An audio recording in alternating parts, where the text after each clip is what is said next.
Welcome to Mr. Nightbleed. Tonight, in 6 disturbing true haunted cemetery tales from New York, we cross the rusted gates of graveyards where names are carved in stone. Flowers wilt overnight and the earth itself remembers what we try to forget. These are chilling tales of bells that ring with no wind, voices whispering from cracked mausoleums, and footsteps crunching over gravel when no one is there. This is a brand new channel, and my goal this month is 2,000 subscribers. Almost 90% of people who watch never subscribe. They just fade back into the dark. Don't be one of them. Before we begin, tell me in the comments, where are you watching from and what time is it for you right now? And if there's a cemetery in your town that gives you chills, type its name. Because once you step past the gates of New York's most haunted graveyards, some things follow you home. Kill the lights. Mute the world. Let's begin.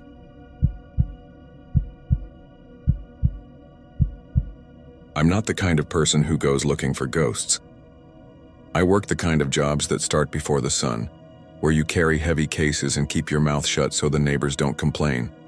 I'm a freelance grip in New York, which is a fancy way of saying I move stands and lights for shoots. You get weird locations sometimes, rooftops, basements. One time a bakery at 3 in the morning. Last winter a producer I liked asked if I could take a dawn unit into Greenwood Cemetery in Brooklyn for a sunrise pickup. Just a couple of plates of fog over the hills, some pretty B-roll on Battle Hill. Quick in and quick out with a permit. The client was a travel show. I said yes because the rate was decent and I live 15 minutes away. It was one of those nights that never fully got dark. The city sky held a bruise of light from the expressway and the harbor. A damp wind came up from the south, carrying the smell of wet leaves and old iron. I met Jenna, our production assistant, at the Gothic gate on 5th Avenue just after 4. If you've never seen that gate in person, it looks like a church split into lace, all that stone cut into spikes and arches. There were no parakeets chattering in the nests because it was still night.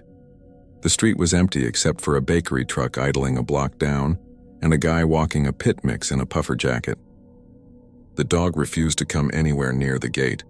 It dug its front paws onto the sidewalk and leaned backwards like someone was pulling on its leash from inside. Jenna had the envelope with the permit and a key to the service door.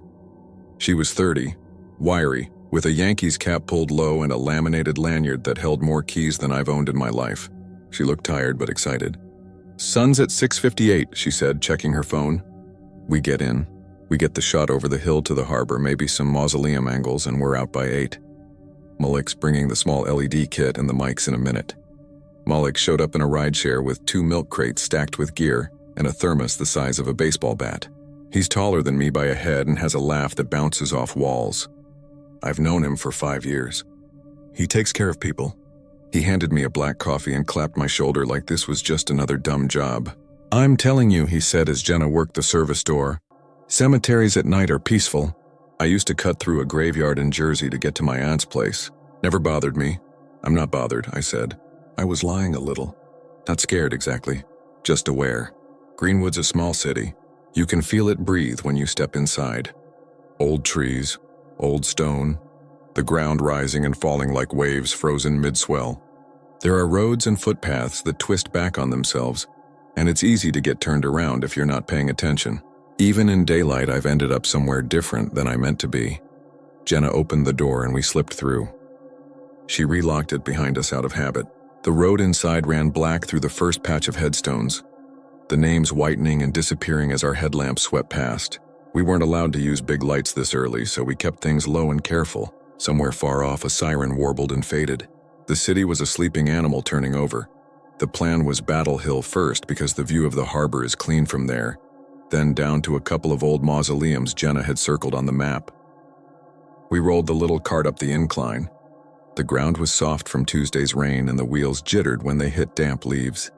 I remember the smell most of all. Wet stone and sweet rot and something like pennies. The kind of smell you get in an old church where the air has been breathed and breathed again for 100 years. We passed a caretaker's shed with the lights off. A rake leaned against the wall. A styrofoam cup sat on the window ledge, lip glossed with coffee. I thought of whoever would be working here in a few hours and felt a little guilty, the way you do when you're in someone's house before they wake up. Malik walked beside me, humming under his breath. Jenna walked a few steps ahead, checking the map, her flashlight scattering moths.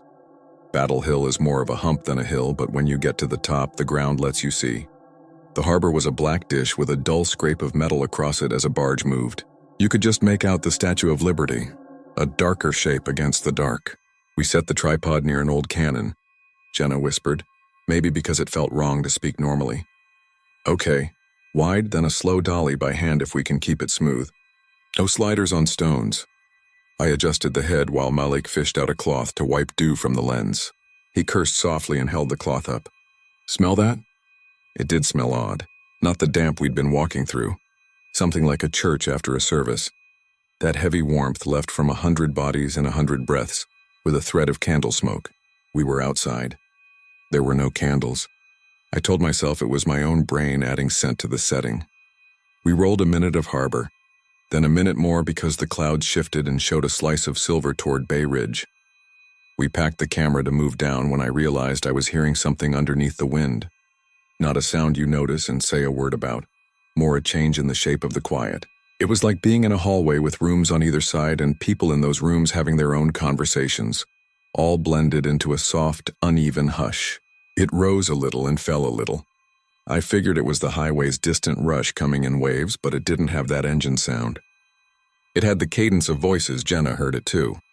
I saw the angle of her head change and her shoulders pull tight. She didn't say anything right away. She looked at me and then at Malik. He made the face he makes when he's about to crack a joke and then thought better of it. Wind through trees, I said, because saying a thing like that makes it more likely to be true. Sure, Jenna said. Let's get the mausoleums. We walked down and the sound came with us. Not louder, not closer, just there.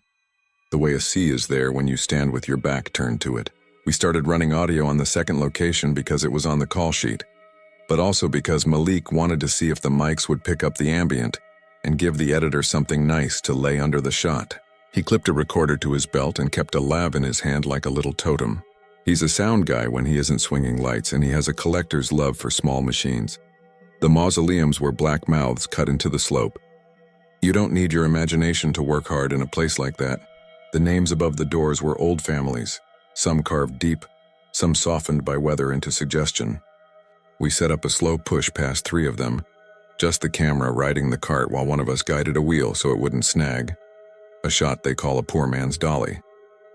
I walked alongside with my hand on the tripod leg. Jenna kept the head level. Malik walked a few steps back in case we tripped and the whole rig went down. We had almost cleared the third one when the hush under the wind rose and untangled, as if the rooms on either side of that long hall had opened their doors at once.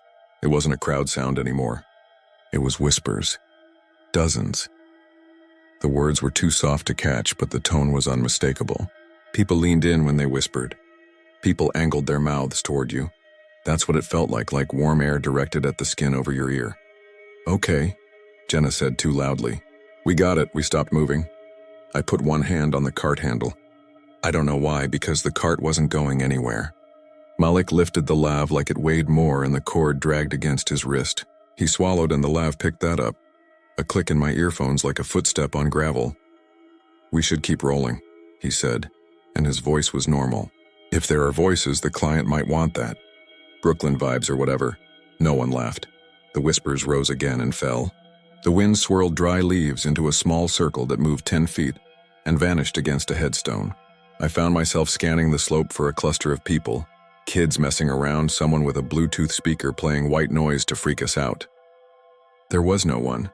Battle Hill stories, Jenna said softly, eyes on the path. A gaffer I worked with grew up in Sunset Park. He said his cousin knew a guy who used to take shortcuts through here after shifts. He swore the hill had a church in it sometimes at night. Not a church you can see. A church that keeps breathing when the door's closed. They said his cousin's friend heard his name once. That's when he quit, that guy. He left his keys in the gate and walked home. Never went back. You said it like a story you don't believe, Malik said. I don't, Jenna said quickly. It's just a story. We moved on because that's what you do when you have a schedule. You keep your head down and check shots off the list.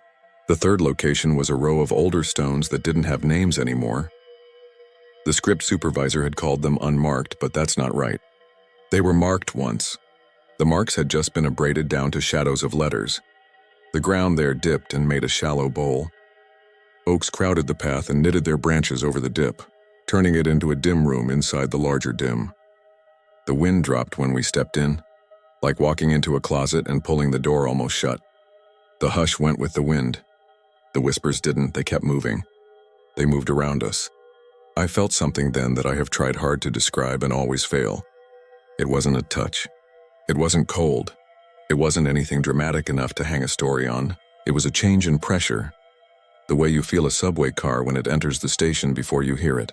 A pocket of air that notices you back. Malik lifted the recorder again and shook his head a little. "Check this out," he whispered. "It's peaking like there's a hiss. Levels are dancing. Maybe interference," I muttered. "From what?" he said and held the little screen toward me. The bars jumped like laughter. We didn't say anything more for a minute. We just did our job. I framed the stones and nudged the cart while Jenna rode the head. We ran the shot twice. The second time, right at the end, something said my name. I didn't mishear it. It wasn't a trick of wind. It was my name in the low, soft register my mother used when she was in a room with other people and wanted only me to hear her. Just 2 syllables. No elaboration. No come here or listen or run. My name. The way it sounds when you've only had it a second and no one else in the world knows it yet. My hands went off the cart like someone had put fire under the handle. Jenna turned. Malik stopped walking and the little recorder swung and thumped his chest and he flinched like he had been hit. I didn't say I heard it. I didn't have to. They could read my face. Malik's expression went empty in a way I've only seen a couple of times, like someone had drawn a hand across a foggy window and left no streaks. "What did you hear?" Jenna said. Not a question, a line. "My name," I said. Jenna's eyes cut down the slope toward the nearest path and then up the slope toward the gate we couldn't see from here. "Okay," she said slowly, like she was soothing a skittish dog. "We're done down here. We can do the last plate by the chapel. It's closer to the exit. We have enough." The whispers pressed in again. You know how a room sounds when everyone is waiting for a speaker to begin, that moment after the last throat clearing and before the first word? This felt like that. You could feel the air holding a shape for a voice that hadn't arrived yet. I wanted to move without looking like I was moving. I wanted to be outside that little bowl of trees. I could clock the exact angle that would take me to the path, the way I do when moving a stand through a tight little restaurant set. We didn't run. We walked. The cart's front left wheel found a groove and rattled like a small animal in a trap. The whispers surged, and a dozen of them pulled from the wash with a wet rope sound, as if they were shedding water, and twisted into 3. The 3 weren't one voice, but they were aligned like they belonged to the same sentence. Each one said a name. Malik stopped again.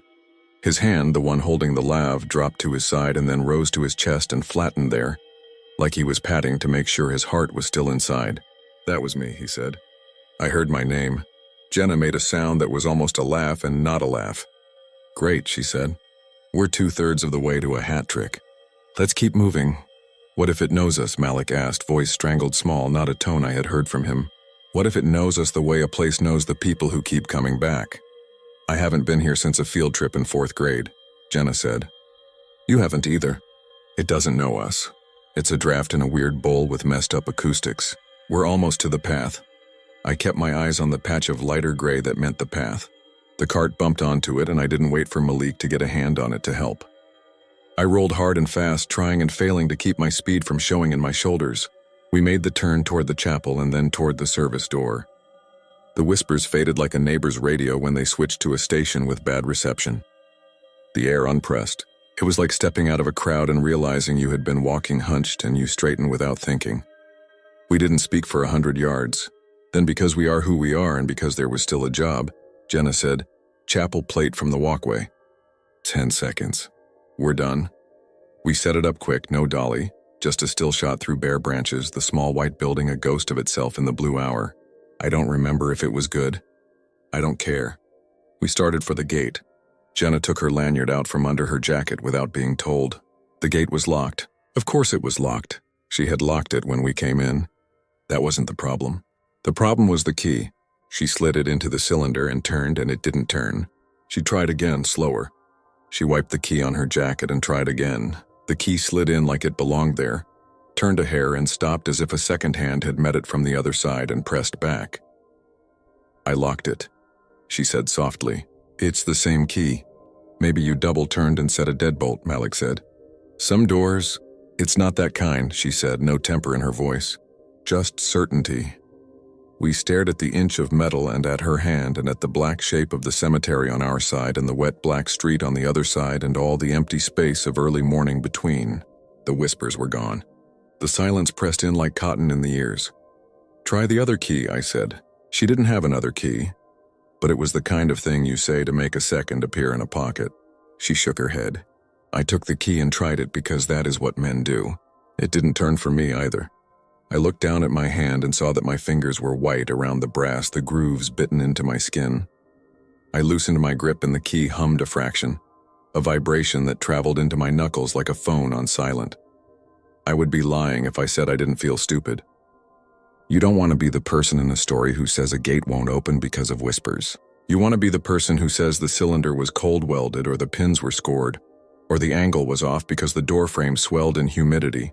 The air was damp, but not that damp. The frame didn't look warped. The key had worked an hour before. Call, Malik said, and we all pulled our phones because we are city people, and when a thing does not yield, you call a person. We had bars. We had battery. Jenna called the office number on the permit. It rang and rang in a bright, cheerful way that didn't belong here. No one picked up. She started to leave a message, and the voicemail beep cut in and distorted into a flat tone that made her wince and pull the phone away from her ear. She looked at the screen. It still said leave a message. She hung up and called the emergency number for the cemetery printed on a small line on the bottom of the permit. It went straight to voicemail. Someone coughed behind us. The sound was small and dry, and exactly the sound a human throat makes when it is about to speak and wants to clear any rattle so the words come clean. Jenna's whole body gave a twitch like she was about to run in place. Malik turned so fast the lav cord slapped his jacket. I turned slower because some animal part of me believed that if I didn't pivot too fast, the thing I turned to face would be smaller than if I did. There was no one on the road. The trees made a dark net against a sky that was starting to pale, and in the net something moved. Not a person. Not a single thing. Not anything I could point to and say it was this or that. It was motion itself, as if the leaves shifted while the branches didn't. As if the shadows let go and were caught again. The cough came once more, and then a voice spoke in a tone like paper rubbed between fingers. It didn't come from a direction. It came from the shape of the place. Tell me, it said, and paused like the wind had to carry the next word from somewhere far. Tell me your names. No, Jenna said, and the word was a countertop you slam your hand on to stop a spill. No names. My mother had rules for me as a kid. Don't go with grown-ups you don't know. Don't tell a stranger your address. She would have added this one if we had lived across from a cemetery in Brooklyn. Don't tell the dark your name when it asks. Malik took 2 steps toward the gate without thinking, and the cart followed him because my hand was still on its handle. He put his palm flat against the cold iron at chest height, his fingers spread, and for a second I thought he was about to say his name like it had been pulled up and out of him on a line. Then he closed his mouth, hard enough that you could hear his teeth. He shook his head. He took his hand away from the iron. He set the recorder down on the top bar of the cart and reached up like he was going to knock on the door of a church. Jenna slid the key in again in one smooth movement. The cylinder didn't give. Her throat worked. She looked at me, and it wasn't a look for permission or ideas. It was the look people give each other when a thing is happening and you are both witnesses and neither of you will later claim you didn't see it. Let me try something, I said, and I don't know why I did what I did next. I leaned close to the seam of the door and the frame, and I put my mouth near the place where the key was, and I spoke very quietly. We're leaving, I said. We're not here for you. We're not here to take anything. We're leaving now. The breath I put into the crack came back warm as if someone had spoken into my mouth from the other side with the same timing. The key clicked as if a pin had fallen into place. Jenna froze, then turned. The cylinder turned. The door opened a hand's breadth, then a full hand, then enough for the cart to slip through if we angled it right. The air outside was no different. But drawing it over my teeth felt like I had been holding my breath too long and finally remembered how to inhale properly. We bumped the cart through and carried the cases because the wheel caught on the lip. Jenna pulled the door shut behind us and relocked it. She didn't test the key. She didn't look at the key.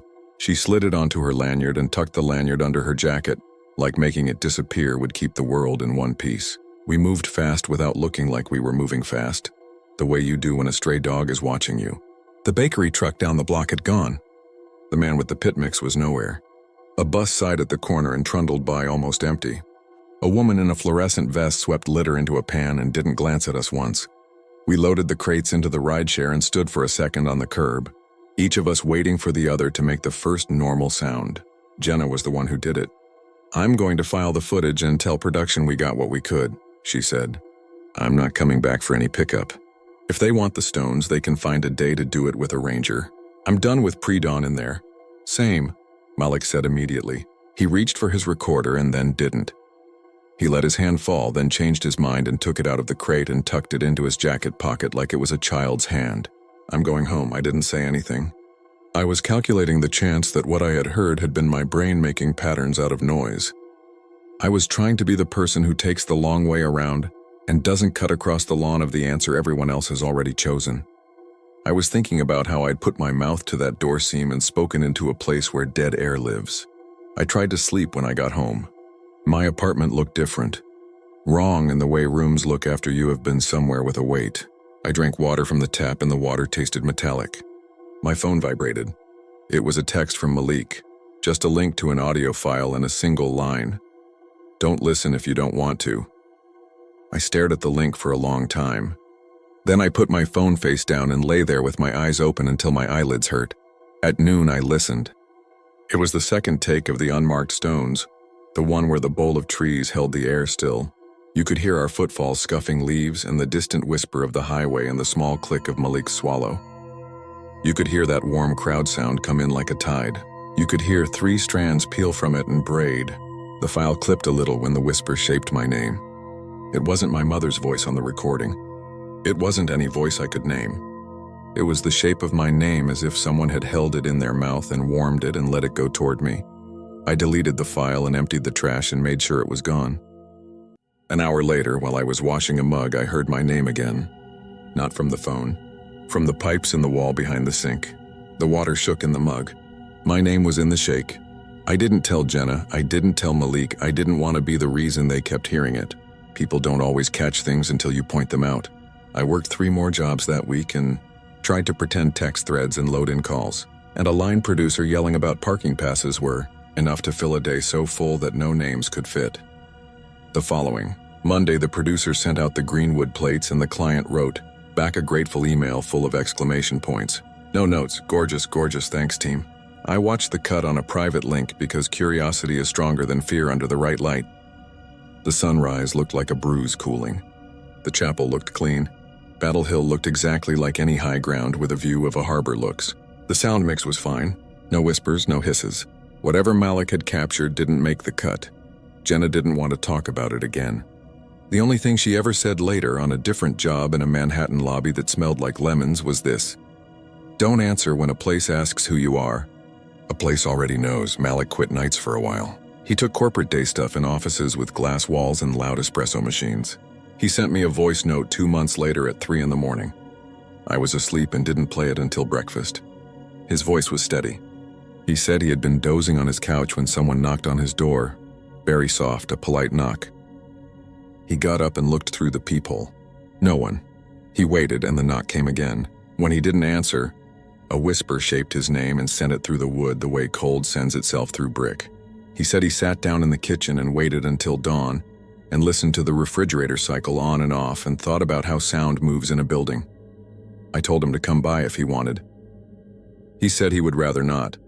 I still walk past Greenwood on 5th sometimes because my errands go that way. I don't look in. I don't let my eyes ride the iron and the lace. If a chute takes me near the gate, I keep moving. One morning in spring, when the parakeets were awake and quarreling in the nests, I saw a grounds truck roll through the service door with 2 guys in reflective vests hanging off the back. One of them had a thermos jammed into the corner of the truck's bed, the size of Malik's. One had a ring of keys on his belt that knocked against the gate as he swung it closed. The sound was small and ordinary, the kind of sound you forget as you hear it. I crossed the street and waited for the light and stood there an extra beat because the wind came from the hill and hit my throat like breath. And I didn't want to meet it halfway. If you want a moral, I don't have one. I know there are people who go into graveyards with recorders on purpose, and people who leave bowls of milk for whatever walks, and people who live across from the gate and sleep with their windows open. I won't tell you not to do any of that. I will tell you there are places that are rooms inside larger rooms, and sometimes the door of the inner room is almost closed, and sometimes it is almost open. If you are standing in the doorway when the air inside gathers itself and shapes a word, and the word happens to be the one you wake to in the morning when someone loves you, don't answer. Don't answer in any language you know. Don't answer in your head. Don't answer with the shape of your breath against a seam in a door. Names are strings. Those whispers had hands. When the wind is right and the traffic is wrong and the light over Brooklyn turns the color of something cooling, I catch myself turning my head toward the hill. It isn't the statue or the cannon or the little chapel I see first.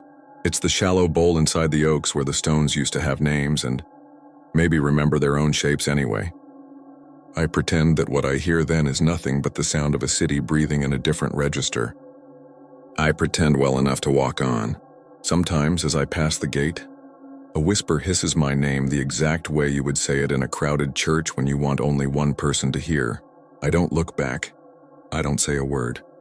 I keep my hands in my pockets and my eyes on the next block.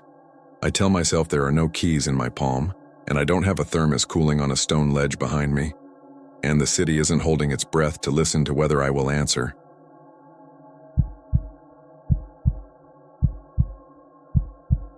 I didn't go to Sleepy Hollow for the Headless Horseman like everyone else does. I grew up 20 minutes south in Yonkers, and the legend felt like something they wrapped around cider donuts every fall for tourists. I went because my cousin Manny was the night guard at the cemetery and told me, without a hint of the usual drama, that he'd seen a barefoot woman walk between the headstones near Washington Irving's grave and vanish like a breath on glass. He said when she stepped, the grass turned dark and wet, and when she was gone, the ground held a trail of damp, perfect footprints. He quit that night. He won't drive the parkway after sundown now. He won't even take the route that cuts by the old Dutch church. When Manny tells a story like that with no jokes, I pay attention. I run a small channel online where I interview locals about strange places. It's not big. We film with a Canon my friend Jess bought used and a mic that only works half the time. I told Jess and our audio guy Ben that we could probably pull a solid episode if Manny took us up to the cemetery and showed us where it happened. Manny said absolutely not.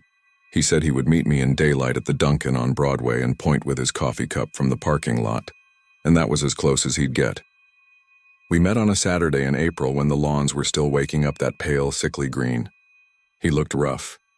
He was always clean-cut and squared away, but that morning his beard had patchy spots like he'd gotten distracted shaving, and he kept his left hand wrapped around the cup like he was hiding it. He told it straight. He said a little past 1 in the morning, he was doing his rounds on the path that runs along the slope toward the old section, with the family plots and ornate obelisks. He said the air felt wrong, colder near the ground, and he noticed this line through the grass that looked darker than the rest. He thought a sprinkler had burst, except the place doesn't run sprinklers overnight. He followed it up toward the Irving plot. That's where he saw her. Thin, white dress to her ankles, blown to one side like there was a breeze just for her. Barefoot, pale, with long dark hair that stayed smooth and straight even though the air was moving around her. He called out. She didn't turn her head. He said she didn't move like a person. She drifted, as if walking through slightly deeper water than he could see. He radioed Jim up by the gate, static. When he looked back, she wasn't there anymore, but the footprints were. He said he bent down and touched one, and the blades of grass pressed together like someone had just stepped off. The water soaked into his fingertip. He wiped it on his pants and walked away without turning around. He handed in his badge before daybreak. He held up his left hand and uncurled it. There was a faint white crescent scar along the pad of his middle finger. It was cold, he said. Like fridge cold, like condensation. I felt it climb my skin. Jess is skeptical about everything, which is part of why we keep her around. She asked if he thought it was a trespasser in a dress. Manny said it would have been easier to carry a person out than to carry that feeling home. It followed him, he said. He started waking up to damp footprints on the tile by his front door. His apartment is on the 3rd floor. The windows were closed. He said it stopped when he moved out of his place and back in with his mother for a while. And he counseled us in that exact word. Counseled not to spend time in the cemetery after dark. People think it's a Halloween theme park, he said. It's still a place where the dead outweigh the living. Jess asked for directions anyway.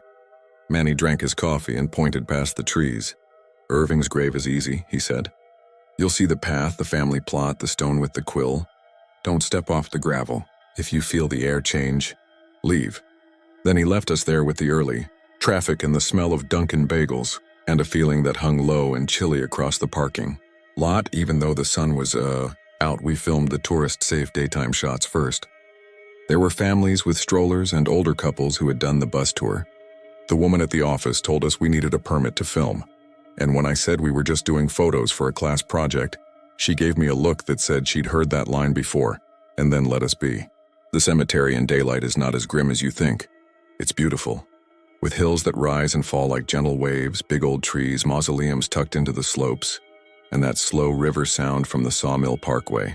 We found Washington Irving's grave by following a line of people who had that respectful, slightly excited hush you get near famous names. His stone is modest with a feather carved into it. Ben set the mic on a tripod and captured some ambience. Everyone was happy. It was one of those April afternoons where your fingers never get warm, but you're grateful to be outside. Ben got the bright idea to ask around in town for stories. We bounced between the coffee shop on Beekman and a pub off Broadway that had a chalkboard out front advertising a trivia night about the Horseman. A bartender named Nina told us the cemetery is worse in June when the evenings are warm, but the ground holds cold, and that is when people see things they would not admit to if they weren't on their second IPA. A guy at the bar with a gravelly voice said his uncle saw a lady in white by the north end near the brook, and she left dew prints on the hood of his car. He got rid of the car within a week. Nina rolled her eyes at him, but it didn't feel like a joke. The stories repeated. The dress, the bare feet, the wet marks that shouldn't be there, the way sound went dead like inside a foam-lined box. When we mentioned Manny's name, Nina nodded like she knew. She said he had the 1,000-yard stare for a month. We should have left it there. Good folklore, strong interviews. Insert some B-roll of the church and the bridge and call it a wrap. But April days are short and April nights get under your coat, and there is something about watching a hill turn to silhouette while you're standing at the edge of it that makes you want to prove you're not afraid of shapes. We went back through the gate at dusk. No one stopped us. The afternoon attendant had left and the replacement was late. Or maybe this is one of those places that isn't as guarded as it used to be. We kept to the gravel like Manny said. The light thinned. The wind came down from the ridge with a steady sound like someone whispering in the next room. Jess kept saying it was wind in the oaks. Ben kept tapping the mic, checking levels. I felt it first at my shins the way you feel cold tidewater in summer when you walk too close to a harbor wall. My calves prickled. The air smelled like a basement. I looked down and watched fog slide along the ground where there hadn't been any a minute before. I told Jess. She brushed a hand in front of her knees and laughed because she could see her breath coming out in a thin ribbon, even though it was April, and we weren't that cold. The path ahead had gone darker than the sides, as if someone had laid a moist strip of felt down the center. That sound from the parkway faded, and the crows in the trees went quiet like someone pressed a button. Ben said, "Do you hear water?" He wasn't talking about the brook. This was closer. A soft sound like something dripping steadily into a bucket. We stepped toward the Irving plot because that was where this story lived. I told myself we were doing what Manny had done, collecting details to tell later. The family plot rose on a knoll ringed with chain. The last tourists had left. A train passed in the distance, its horn small and lonely. Jess zipped her jacket and stepped carefully around the chain. "Gravel," I said. Manny said, "Stay on the gravel." "I'm on it," she said, and she was mostly. She stood just inside the edge where it had washed over the grass. We didn't bring flashlights because we weren't trying to be those people who poke into corners and call everything a ghost.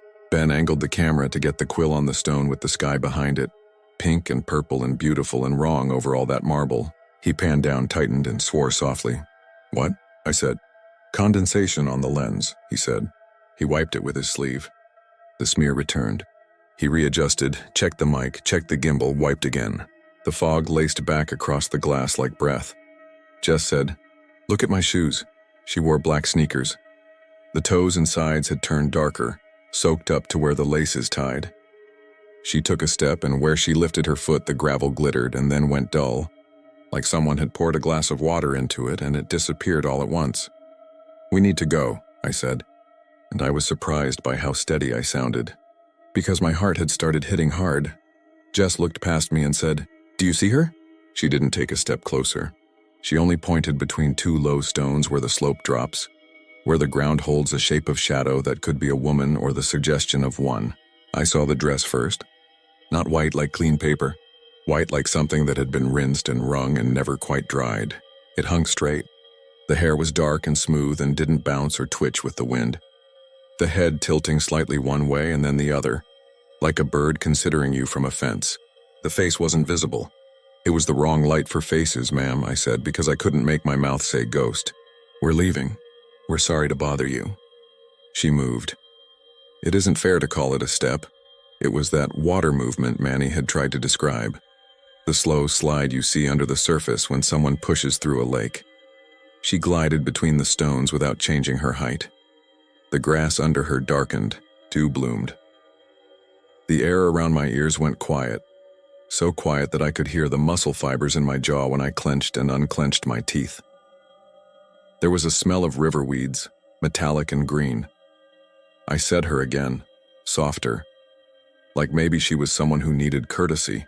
Ben whispered, "Keep rolling." And then, "Oh man," like he had just realized where we were in real terms, with real consequences. She stopped near the edge of the gravel, and that's when I saw her feet. Clean, bare, pale, wet. The nails looked clear. Her soles didn't crush the grass the way a human foot does. They pushed water into it. She did not lift her feet. She slid them.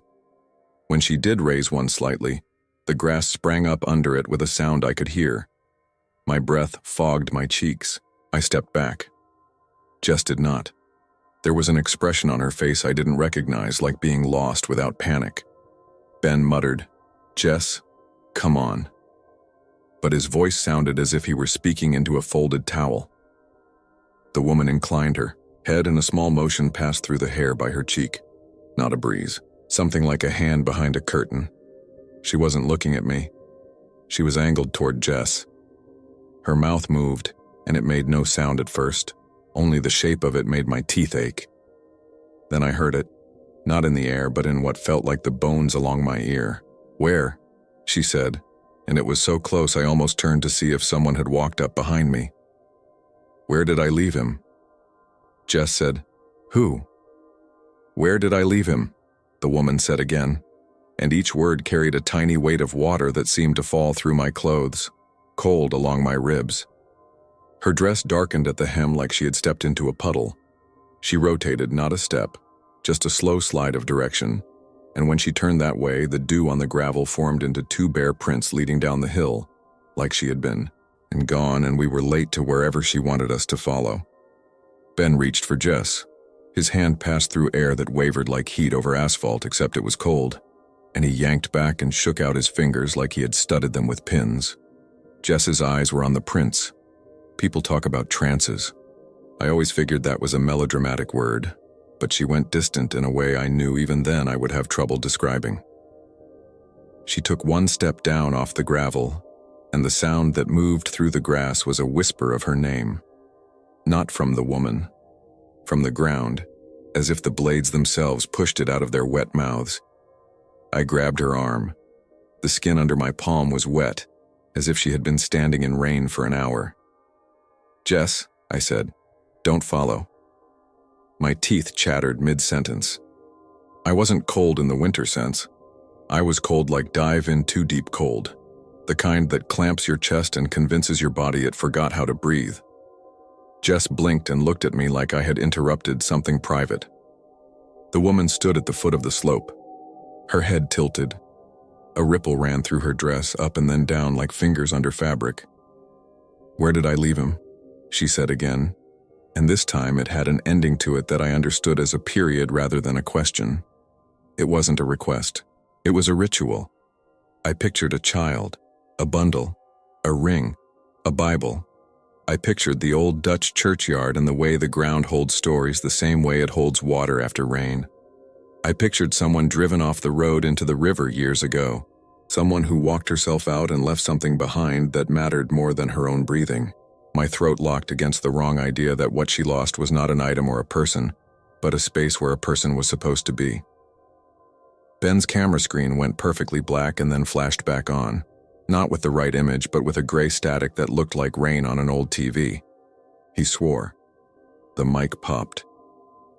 The woman turned her face slightly toward that sound, and when she did, the wet prints reversed direction all at once, filling in back up the slope like ink running backward. It broke something in me. I don't know why that was the detail that did it. Maybe footprints are supposed to belong to time and not time to them. We left in a hurry that didn't look like panic because we didn't run. We walked steady, faster than conversation, the three of us keeping the gravel under our shoes because the idea of stepping off it felt like stepping off a cliff. The woman did not follow in the regular sense. She did not leave the hill. But the quiet followed. The air on my left ear pressed in. Jess's shoelace trailed water that clicked against the stones. We reached the main lane that curves toward the gate and found the iron closed and chained in a way I swear it hadn't been earlier. The little office was dark. I had the wild thought that we had slipped past the edges of the day in a way the world hadn't agreed to. Ben swore at the lock and then at himself, pulled up a map on his phone to check for another exit. The map loaded like a picture in a book. No blue dot, no movement. My phone screen wore a film like it had been in a pocket with a condensation bottle. "Over there," Jess said, and pointed to a service opening where a section of fence met a stone wall. We climbed the low portion, scrabbled, dropped hard on the other side, and didn't feel like we had left anything but our good manners back there. The second the wall fell between us and the graves, sound returned. I heard the tires on Broadway, somebody's radio, a dog bark from a backyard, a siren far off. The warmth of ordinary spring slid back under my jacket, shy and grateful. We didn't speak in the car. When Ben turned the key, the engine rolled over like a cough and then started. He flicked on the wipers even though the windshield was clear. The blades squealed dry across the glass and then, halfway through the third pass, left a streak of clean through a cloudy film that had not been there the second before. It looked like someone had breathed across the inside of the glass in long, steady exhale. At the corner of the fog were 5 small ovals, pressed and lifted. Not fingertips, really. Not a child's. But small. Ben swore and swatted at it with the back of his hand. It didn't smear. It dried on its own. We went back to the pub. Nina looked up and said, "You three look like you got caught in a sprinkler." Jess's hair had dark spots at the ends. Ben's jacket sleeves had darkened halfway up. My sneakers made that soft squish on the floor that makes people look down and then away. We told Nina we had gone up too late, and she said we were lucky it was April and not August. I asked why. She said in the hottest months, the wet clings longer. People bring it home. She asked if we were staying in town. I said no. She said good, and it didn't land like a joke then either. That night I dreamt of a corridor not in my building. It had that old school wax smell and the buzzing ceiling light that leaves a pool on the floor.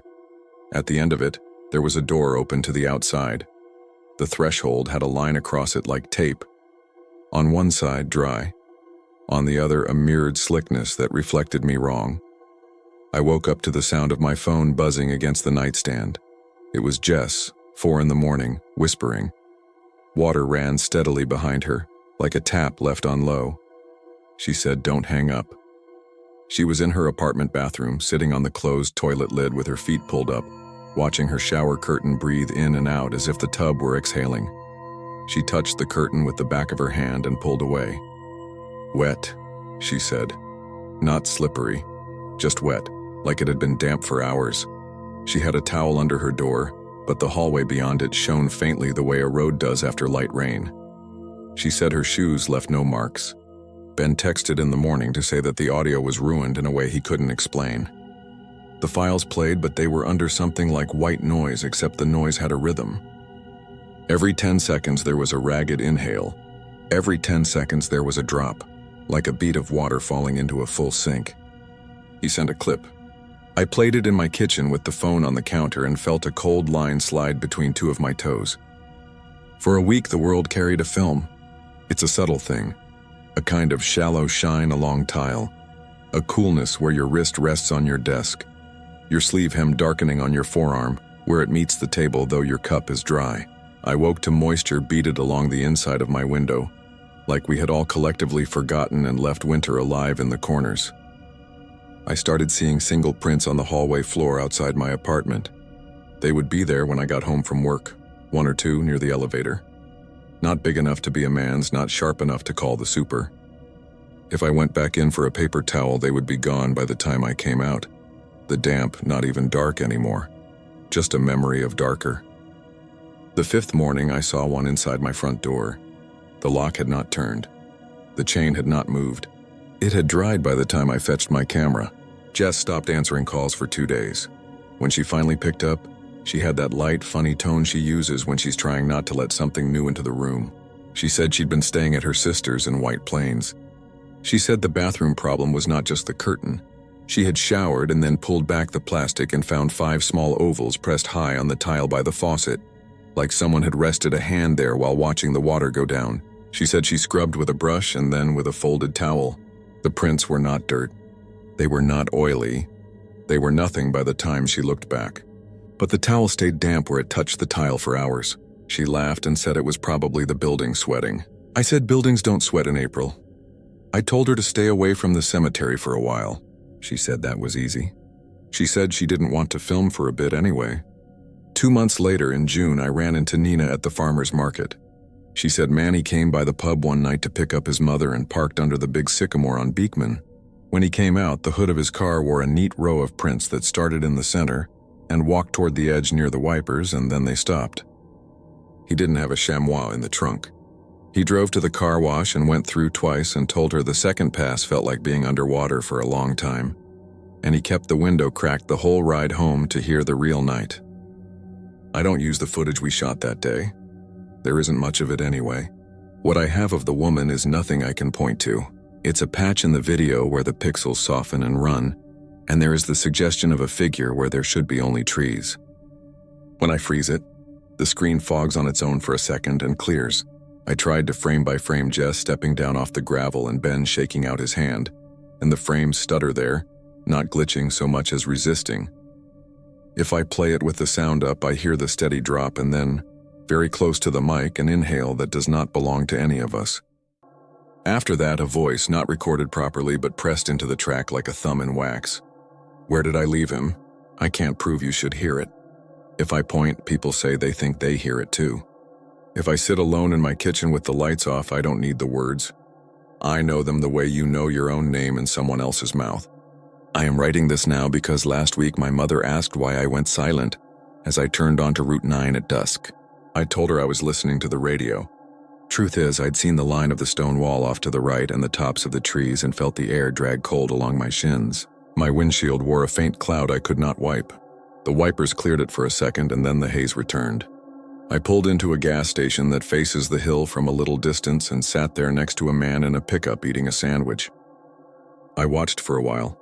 I saw nothing, but the night never warmed, and the dog in the back of the truck kept putting his nose to the air and whining at something at knee height no human could feel if they didn't know what to look for. People ask what I think she is. I don't think that's the right question. I think of Manny saying it followed him home, not like a person follows you, but like damp air follows the cold when you open a freezer.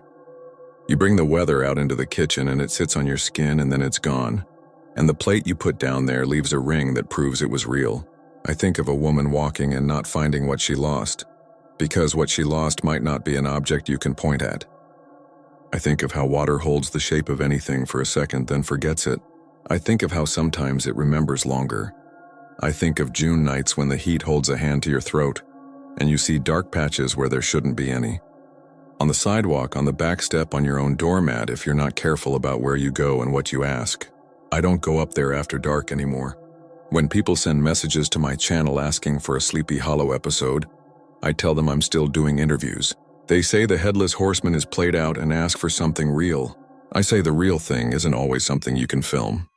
I keep Manny's number in my favorites and check in every few weeks. He started doing deliveries for an electrical supply company. He avoids that stretch of road. He told me the car wash helps when the hood fogs and that if you crack the windows as you drive by, the night doesn't get inside as much. He told me to keep a towel in the trunk. When I asked if that was for drying off the car, he said no. It's to put under your front door when you get home. It won't stop anything, he said, but it feels like a thing you can do. Sometimes, if I'm up late and the apartment is quiet in that way that hurts, I can hear it. The lightest tap of water in the pipes without anyone upstairs running a sink.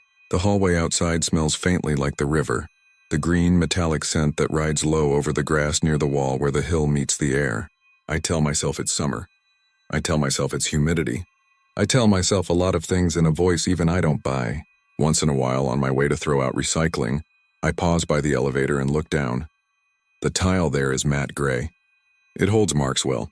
I look because I would rather be the one to find them than have my neighbor call me over later and say, "Did you see this? Isn't that weird?" I look and sometimes there is nothing. And sometimes there is a shape that might be from a kid running in from rain. And sometimes it is a perfect oval, cool to the eye, drying even as I stare. I know if I step on it, my sock will get wet. I know if I don't, I will go back to my place and turn the lock and lean my forehead against the wood and listen. The easy part is telling yourself you don't believe in a woman in white who slides over wet grass. The hard part is understanding that belief has very little to do with what follows you home.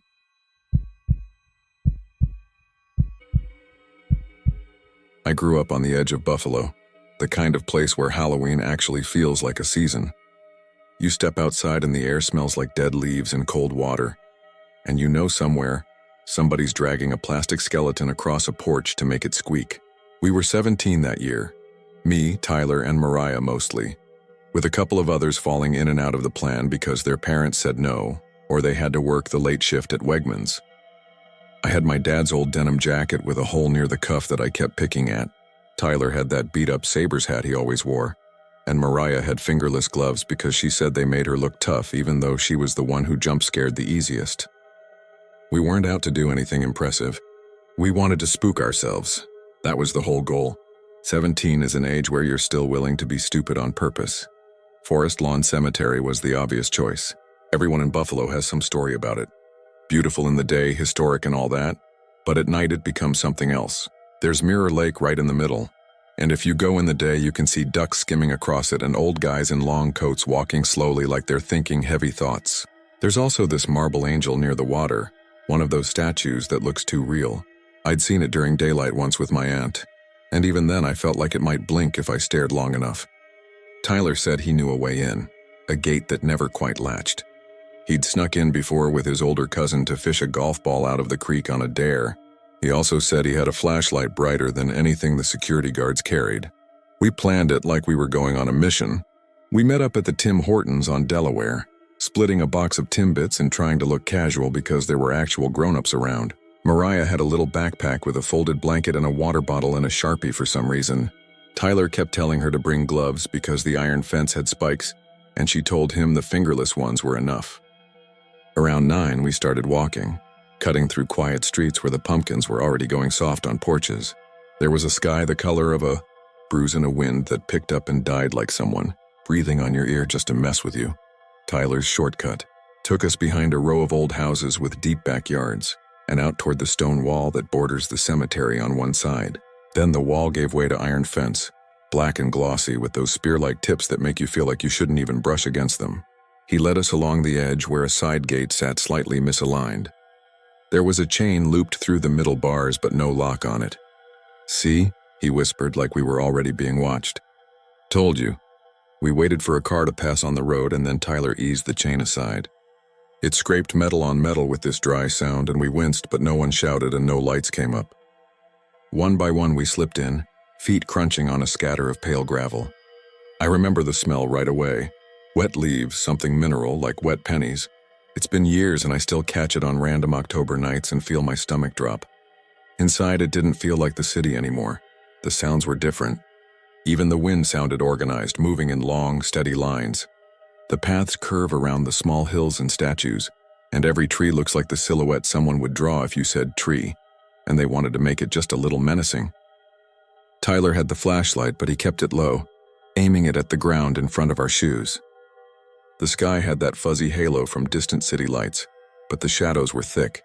We made dumb jokes because that's what you do when you're nervous. Mariah said if a zombie walked out and asked for a light, she'd give it to him and tell him to quit smoking. I said the zombie wouldn't need it because he'd be dead, and Tyler snapped that we were ruining the vibe. We kept walking. Mirror Lake is exactly what it sounds like. A stretch of still water that swallows sound. When we got near it, everything went quiet as if we'd just stepped into a room with a thick carpet. The water had a skin of fallen leaves, and here and there the moon caught a ripple and broke into silver shards. Mariah took out her phone for a picture and then put it away like she felt guilty. Tyler aimed the flashlight across the path and stopped it on the marble angel. I'd forgotten how human it looks. It isn't one of those frilly, blank-eyed things. It's simple. A young face. Hands lowered like it's telling you to calm down. The stone is so clean it almost glows. There was a rumor in our school that if you touched its hand on Halloween, you'd have a nightmare where you wake up standing in your own hallway and see yourself sleeping in bed. Another rumor said the angel used to hold a key. And if you saw it holding something, you should leave because that meant someone was about to be locked in. We were there for the first rumor, not the second. Tyler announced the dare like a camp counselor, said whoever touched the angel's hand and stood by the edge of the lake for 10 silent seconds was a legend. Mariah said that was stupid, but she said it softly, like she didn't want to wake anything up. I teased her and she told me I could go first if I wanted to be tough. I didn't, but I also didn't want to look scared. So I said fine and walked ahead, Tyler's light floating beside me. Getting closer made the statue worse somehow. You start seeing details you don't want. The tiny carved veins on the back of the hand, the hint of fingernails, a softness in the mouth like it's about to speak. The air by the lake was colder. I could see my breath. I put my fingers out and touched the angel's hand. Stone is supposed to be hard, obviously, but that wasn't the part that got me. The part that got me was the temperature. It wasn't cold like the air. It was the kind of cold that feels like your finger is being pulled through the surface of a frozen pond. Not wet, but almost. I counted 10 in my head like Tyler said, and around 6 I realized I couldn't hear Tyler or Mariah moving behind me. I couldn't hear anything at all. At 10 I let go and stepped back, and the sounds came back. The little rustle of leaves, a drip somewhere in the trees. I tried to be casual about it. I said, "They're happy?" The word happy looked wrong, just sliding out of my mouth in that place. Tyler clapped.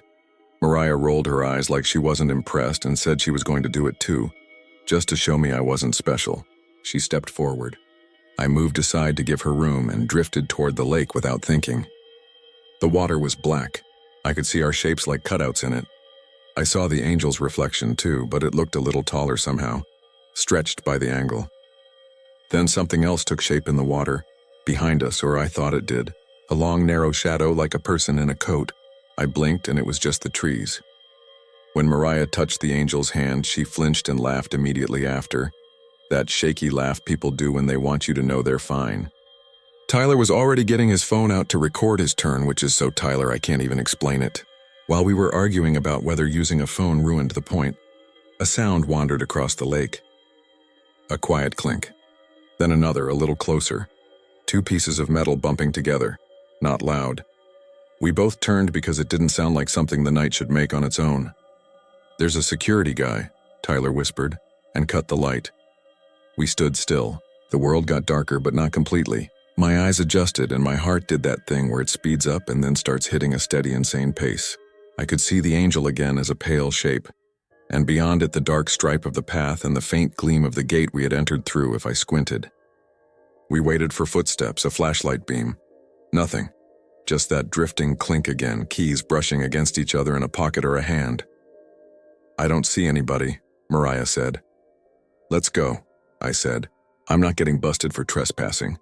My mom will kill me." We started back the way we came, hurrying but trying not to look like we were hurrying. Tyler whispered that if we saw light we should drop and act like stones. It would have been funny anywhere else. At the edge of the path I glanced back at the angel and saw, this is the part I keep second-guessing, the suggestion of a figure standing slightly behind it, just inside the reach of the trees. The height of a tall man.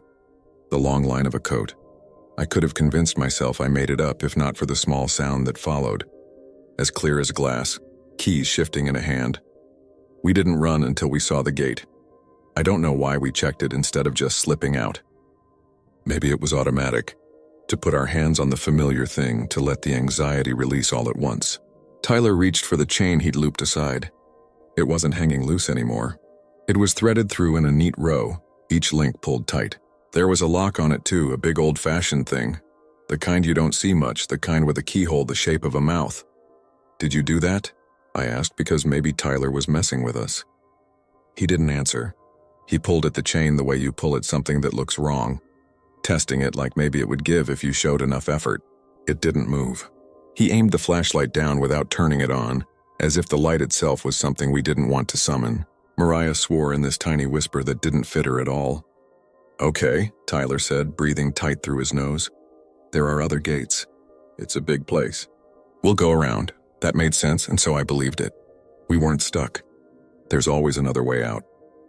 We turned left and took the path that follows the fence line. It should have been easy. Forest lawn isn't a maze. It's a normal cemetery with curved drives and open grass. But walking that night, it didn't feel like the same place I'd seen in daylight. Trees leaned in the wrong directions. We'd hit intersections that didn't look familiar, and picked the option that tracked closest to the fence only to end up farther from it again. I kept one eye on the metal bars and the other on the ground so I didn't trip. Twice I felt like I saw the angel's white shape where it couldn't be, to our right when it should have been behind us. I didn't tell the others that part. I didn't want to be the one to say the place was rearranging itself. Somewhere behind us, that soft tap of keys again, like someone checking their pocket. Then soft steps that stopped when we did. It's amazing how quickly you can go from thinking something is a prank to feeling your body decide it isn't. I felt it in the way my shoulders moved without me telling them to, tightening toward my ears as if to protect my neck. Mariah reached back and grabbed the sleeve of my jacket without looking. Tyler kept talking, but it wasn't to us. He was saying okay, okay, okay under his breath like a metronome. We reached another gate after 5 minutes that felt like 20. This one led to a small footbridge across a stream that in the day must be pretty. The gate was chained too, the same kind of old lock. The metal looking dry and pitted as if it had been out there for ages. "Hold the light," Tyler said. I held the flashlight pointed down so it wouldn't throw a beam. Tyler tried the chain. It rattled with a dull, heavy sound and didn't move. "Where are the guards?" Mariah asked, and something about that question made everything worse. You'd think getting caught would be the worry. But right then, getting caught would have meant normal life coming back. We turned again, following the curve of the stream until we hit a fork, where 2 weeping willows dipped into the water. I kept glancing through the fence toward the street. Cars passed out there, distant and safe. We were still in our city, the same one with coffee shops and buses and corner stores and neighbors raking leaves across from ours. The distance between us and that world felt huge, like the fence wasn't metal anymore. It was an idea we had to climb out of. On the path ahead, something caught the weak ambient light, a pale edge in the air at our height. I didn't see it until the last second. Tyler did. He threw his arm out and I walked into it. A strand of something thin and metallic was strung between 2 bushes at shoulder level, so fine it was almost invisible. Tyler touched it with his fingertip and it sang, one high, ridiculous note like a tiny spoon hitting a glass. He flinched and it made the keys sound in the distance answer. We stepped under it and kept going, a little hunched now. The wind carried mist off the lake, just enough to make the path slick. I kept picturing my mom's face if I broke an arm. The sound of keys came and went like a small bird moving from branch to branch. At one point, in that half-heard space where you're not sure if you heard anything at all, I could have sworn I heard a voice whispering, not words, just the rhythm of someone saying something soothing and steady. It sounded like the angel's hands looked. After another 10 minutes that felt like an hour, we reached the front entrance, the big main gate, the one with the arch and the name. It was open. I almost sobbed from relief. The arch looked like the opening of a tunnel leading back to the real world. The road beyond it had regular streetlights. We took 3 steps forward and then the breeze shifted. A chain lay across the gap at knee height, both ends looped around the inner bars in quick, neat turns. It wasn't there a heartbeat before. I didn't see. Mariah started and stopped. This chain didn't have a lock. It didn't need one. It was tied in a way my brain didn't have any names for, a pattern that made me dizzy if I tried to follow it. "I can untie that," Tyler said, and he reached out. Before his fingers touched the metal, a sound came from right behind us, close enough that I felt it through my jacket more than I heard it. Keys. Not many. Just 2 or 3, The air behind my neck tightened. Tyler's hand drifted back like it was being pulled by a string. We didn't turn around. I know you're supposed to turn around at times like that, to show you're not scared or to prove it's not real. We didn't. We stepped backward as one person, hands out until the little chain brushed my knees. I can climb it, Mariah said suddenly. Screw it. I can climb it. Tyler didn't say no. He bent and made a stirrup with his hands, and she put her foot in and went up. The fence looked taller from this angle. It always does. She got to the spikes and hesitated, her hood catching on one. I pictured her sleeve tearing, the spike grazing skin. She moved slow. I reached up, hands ready to spot her even though I couldn't have caught her if she fell. Behind us, Keys touched Keys again, lazy, patient. Go, Tyler said when she swung her leg over. His voice cracked. She dropped to the other side, landing harder than she meant to with a small bark of pain that she tried to swallow. She looked pale even in the streetlight. We didn't even ask if she was okay. Tyler was already climbing. I held the chain down with my foot so it wouldn't shift and make a sound. He paused at the spikes to look back, of course he did, then turned and went over. I followed, because the part of me that didn't want to be last had grown louder than the part of me that feared getting caught on the spikes. At the top, my jacket snagged. It tugged me to a stop with a sound like teeth catching. For 1 second, I was stuck, legs straddling cold metal, chest pressed to the top bar, and in that second, with my face turned toward the cemetery, I finally looked. There was someone standing in the path 10 feet back, easy to see even without Tyler's flashlight. Tall, thin, the shape of a dark suit as clean as a shadow cut out of paper. The face, this is where I wish I could give you detail, the angle of a jaw, the blink of an eye. But there wasn't any detail. The distance between us was small, but the space where a face should be felt like a hole in the world. At the figure's side, a hand hung open. In it, a ring of keys rested, maybe 3 or 4. Not shiny new ones, but old ones, each a slightly different shape. The figure wasn't threatening. That might be the worst part. It stood like people stand when they're about to do something simple and polite, like close a door they think you forgot to close. The chain under my shoes lifted. Not much, just the smallest suggestion of movement, as if someone had touched one end with a finger. It grazed my jeans and made that tiny spoon-on-glass note. I kicked free, shredding the edge of my jacket on the spike, and dropped. I landed badly. Pain shot up my ankle and I felt something wet where the metal had bitten my calf. Tyler grabbed my arm and we ran. We didn't check to see if the chain behind us had fallen, or if the figure had moved to follow. We didn't look back at all. We ran down the street like idiots, past a jogger who turned his head to stare, past a guy in a red hoodie smoking under a streetlight who yelled something we didn't catch, past 2 girls in witch hats waiting for a rideshare who laughed because we probably looked like we were trying too hard. We ended up 3 blocks away, bent double behind a hedge by a dark brick building. The hurt in my leg felt distant, like a broken radio somewhere in another room. Tyler's hat was gone. Mariah's hands shook so hard she couldn't get her phone out of her pocket to check the time. We didn't say what we saw, not at first. We said the chain was tied weird, and we said we should have heard a guard if there was one, and we said we probably tripped an alarm and the staff was messing with us. We said everything except what we were actually thinking because none of us wanted to be the first one to say keys. When we finally walked back to the main road and caught our breath, we called for a ride. Tyler's cousin was supposed to pick us up, but the call dropped twice, and when it connected, he said all the lights on his dashboard had flickered off and then back on, and he wasn't driving anywhere for a bit. A bus came and we took it, sitting in a row like we'd run out of words. On the bus, an old man in a navy coat looked at my leg and asked if I'd had a run-in with a fence. I said it was a dog. He nodded like he'd expected me to lie.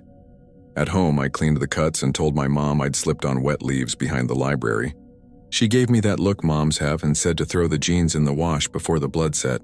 That night, I slept hard and dreamed of nothing. I wish I could say I had some dramatic hallucination that told me more than the world wanted me to know, but it was just blank. The next morning, being a school day, felt like a prank the universe pulls. We met up at lunch and didn't talk about it until Tyler couldn't help himself. He said, "I saw someone tall with, and Mariah said, "Keys," very quietly. We went back in daylight after school because that's what you do when something scares you. You go back and prove it was the night playing tricks. The cemetery is open to the public during the day, paths wide and clean, couples strolling.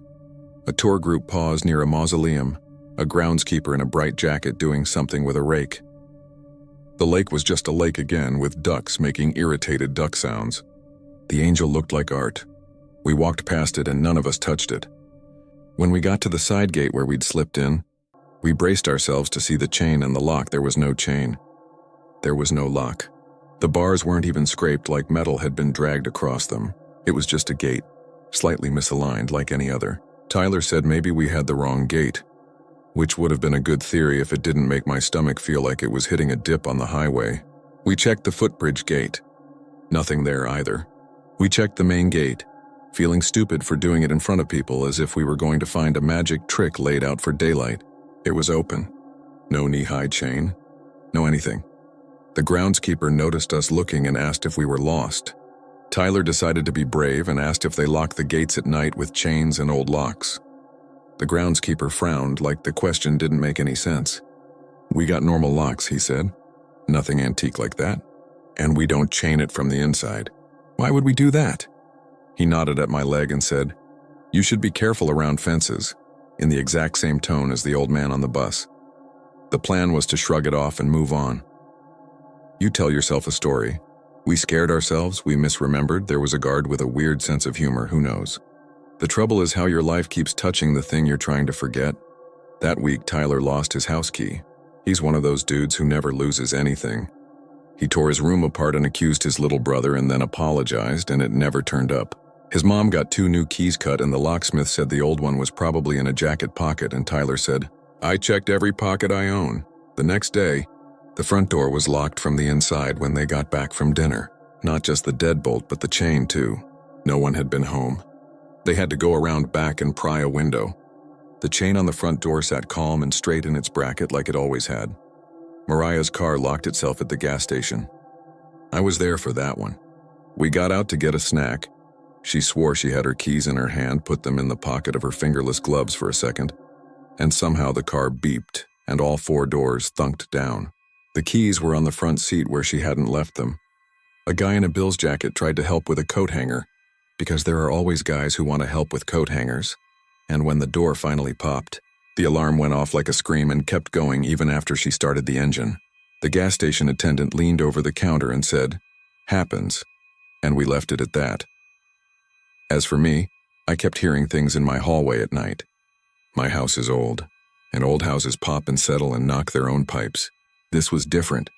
This was a soft, irregular music, metal against metal in tiny touches, like someone was idly rotating a ring of keys and letting them kiss each other one by one.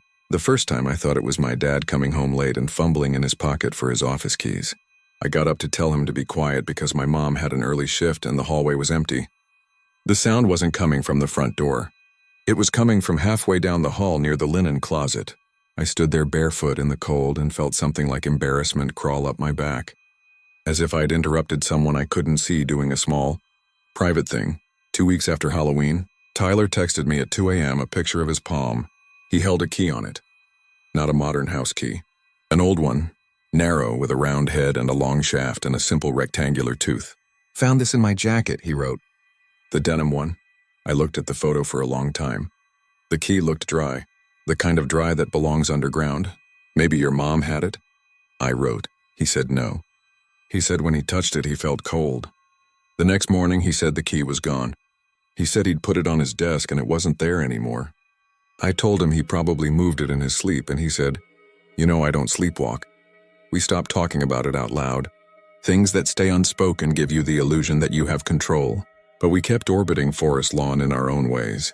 I found myself biking past it after school without turning my head, pretending I wasn't aware of how the iron fence ran beside me like a dark river. One afternoon when the sky was the color of steel and the last leaves were skittering like paper, I saw a funeral procession going in. There was a man in a dark suit at the gate with a ring of keys. He wasn't the same height. He wasn't standing the same way. He had a face tan and human and slightly bored. He held the keys and looked right through me like I was his own ghost. I had to stop my bike and breathe for a minute, hands on my knees while my heart felt out the edges of my ribs. We went once more in daylight, late November when the wind is meaner. I don't know what we thought we'd find. Proof that the gate really could be chained from the inside. A key on the ground? A set of footprints with shoe treads hollow and weird. We walked to the angel and stood a polite distance away. Someone had left a few pennies at its feet. I never noticed that before. People leaving coins like they do at fountains. Tyler said, "This is stupid." And I said, "Yeah." And Mariah said we should go, because clouds were piling up and the lake was darkening like a mood. We were leaving the path when a flashlight beam flashed across our shoes. We flinched and turned, and there was a security guard, or a man with a security guard's jacket, friendly enough. "You kids aren't getting into trouble, are you?" he asked, and he smiled like he meant the opposite of trouble. We said no. He asked if we knew they closed the gates at dusk, and we said yes, and he reminded us what time dusk was. Before he left, he reached into his pocket for something. Without thinking, all three of us stepped backward at once. He noticed. His smile changed the smallest bit, like a chord resolving. He took out a small notebook, not keys, and scribbled something. "Happy Thanksgiving," he said, and we said it back. And the whole time my heartbeat wrote the word keys across the inside of my chest like a pen that wouldn't run out. That winter, Buffalo got one of those lake effect storms that swallows everything. The city went quiet the way only snow can make it quiet. I stayed up late one night watching the world turn white out my window, and somewhere in the small hours I heard the sound again. Not in the hallway this time. Downstairs. A faint, careful chime, irregular and patient, like someone had all the time in the world to try different doors. I told myself it was the radiator, and I believed myself until it stopped, and the silence after it felt like a held breath. Sometimes now, years later, I'll be in a parking garage or a stairwell or a hotel hallway and I'll hear someone testing keys. You hear that sound all the time when you pay attention. Janitors, night staff, people who have to open places when no one's around. It makes my skin go cold.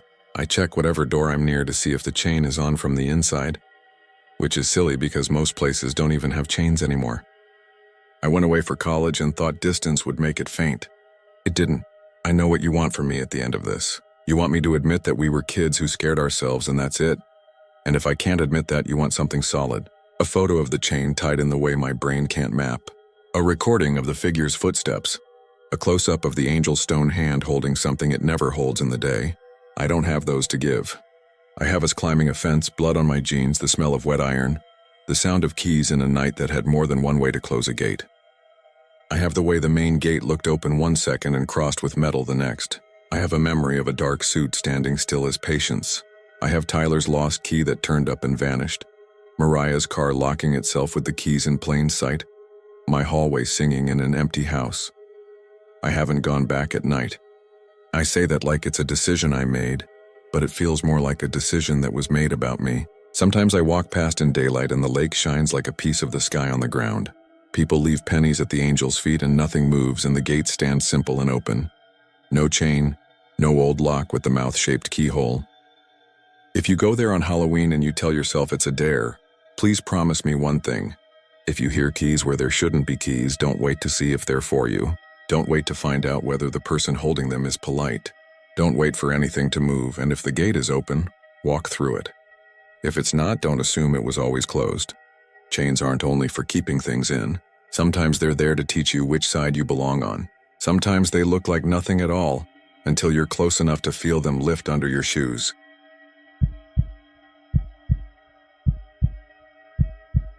I'm only writing this because the sound showed up again last night, and I'm tired of pretending I don't hear it. If I put it down the way it happened, maybe it will stop following me. That's what he thought too, and it didn't work for him, but I don't know what else to try. This started my sophomore year at SUNY Albany. I lived in a tired red brick dorm with the cinder block walls and the humming vents you can feel through your pillow. My roommate, Evan, was a quiet kid from Poughkeepsie who collected old field recorders and once spent an entire weekend cataloging the different fan noises on our hallway. He wasn't weird, not exactly. He just liked sound the way some people like birds. You'd be brushing your teeth and he'd come out of the room holding his phone like a divining rod and say, "Hear that? The water heater is dropping pitch. There's air in the line." It was late September, still warm in the afternoons, but at night there was that see-your-breath chill that makes you pull a hoodie tighter. On a Thursday, Evan came back after dark with dirt on his sneakers and a look I hadn't seen on him before, like he'd seen a car accident, wide-eyed and not entirely in the room. He set his backpack down gently like something was alive in it. "Don't get mad," he said. "I went out to Albany Rural." "Why would I get mad about a cemetery?" I asked, because this is college and people do weirder things. He zipped the bag open and took out his phone. Because I went to the crying stone. The obelisk thing. It's real. There's a part of Albany everyone knows about, even if they've never gone. Old graveyard big as a small town. The kind of place where joggers cut through during the day and at night your brain plays tricks. The story is simple. There's a tall gray obelisk with a carved face at the base, and if you sit there at dusk and wait, you'll hear it cry. People say the face weeps when the air goes still. It's the kind of rumor that floats around dorms the same way ghost stories do anywhere someone's bored. Evan opened the voice memos app and handed me an earbud. Just listen. The recording started with wind and birds and the distant hiss of traffic. Then it went quiet like a blanket pulled over the world. I waited, ready to roll my eyes when the next bus breathed by or a dog barked. What came instead was small and human, and did not belong in the empty space of that cemetery. Soft, broken sobs, like someone trying not to be heard in the next room. Not theatrical crying, not horror movie wailing, just someone lost in their own grief. Every hair on my arm stood up. I took the bud out and swore without meaning to. Okay, keep going, Evan said. The sobbing faded. There was a pause. Then something else slid beneath it. So low I felt it more than heard it. Not a voice at first. A vibration that made the earbud tickle, like when a truck idles outside and the window rattles. It rose by degrees until it had the shape of words, but if there were words there, I didn't know the language. The sound didn't come from a throat. It came from stone. I pulled the earbud out. Dude, what is that? He looked over my shoulder, and for half a second I thought he was going to say someone followed him back. He swallowed and shook his head. I don't know. I deleted the second file, but this one, I can't make myself get rid of it. I tried.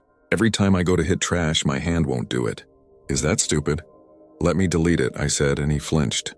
Just listen to the last part. I put the earbud back in. After the low sound, there was a scrape, fabric on stone maybe, and Evan whispered, too close to the mic. Hello? Is someone here?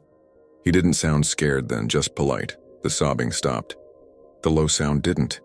It came up like a damp chill. It pressed in around the tiny microphone until all I could hear was the shape of that not language and my own heart in my ears. Then in a voice that was definitely human and definitely not Evan's, I heard my last name quickly, like a cough.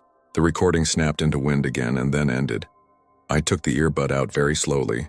You're messing with me, I said, but my mouth felt chalky. You edited that? I swear to God I didn't, Mark, I didn't. He held up both hands. I can play the raw file in the app. The metadata says it was recorded once, no cuts. I only had my phone. We both sat there listening to the vents. Maybe it's a person, I offered. Someone hiding. Or some creep. That low thing wasn't a person, he said.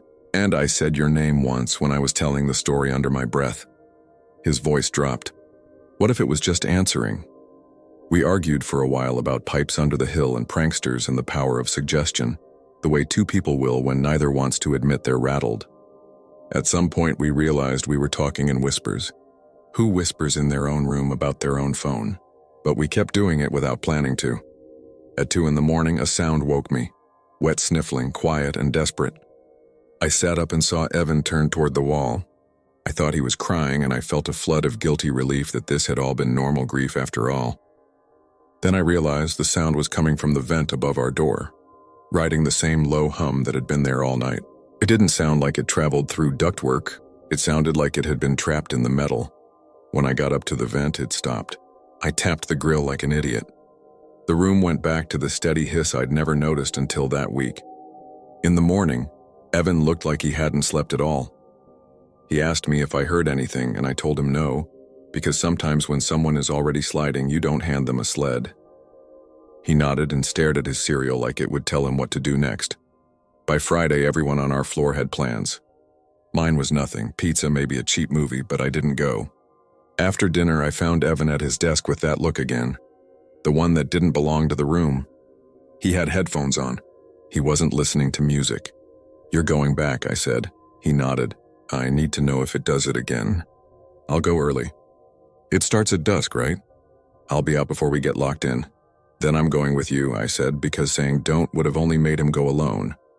We asked Maya from down the hall if she wanted to come. Maya was the kind of friend who says whatever everyone else is thinking without the apology. and she already had her coat and keys before we explained.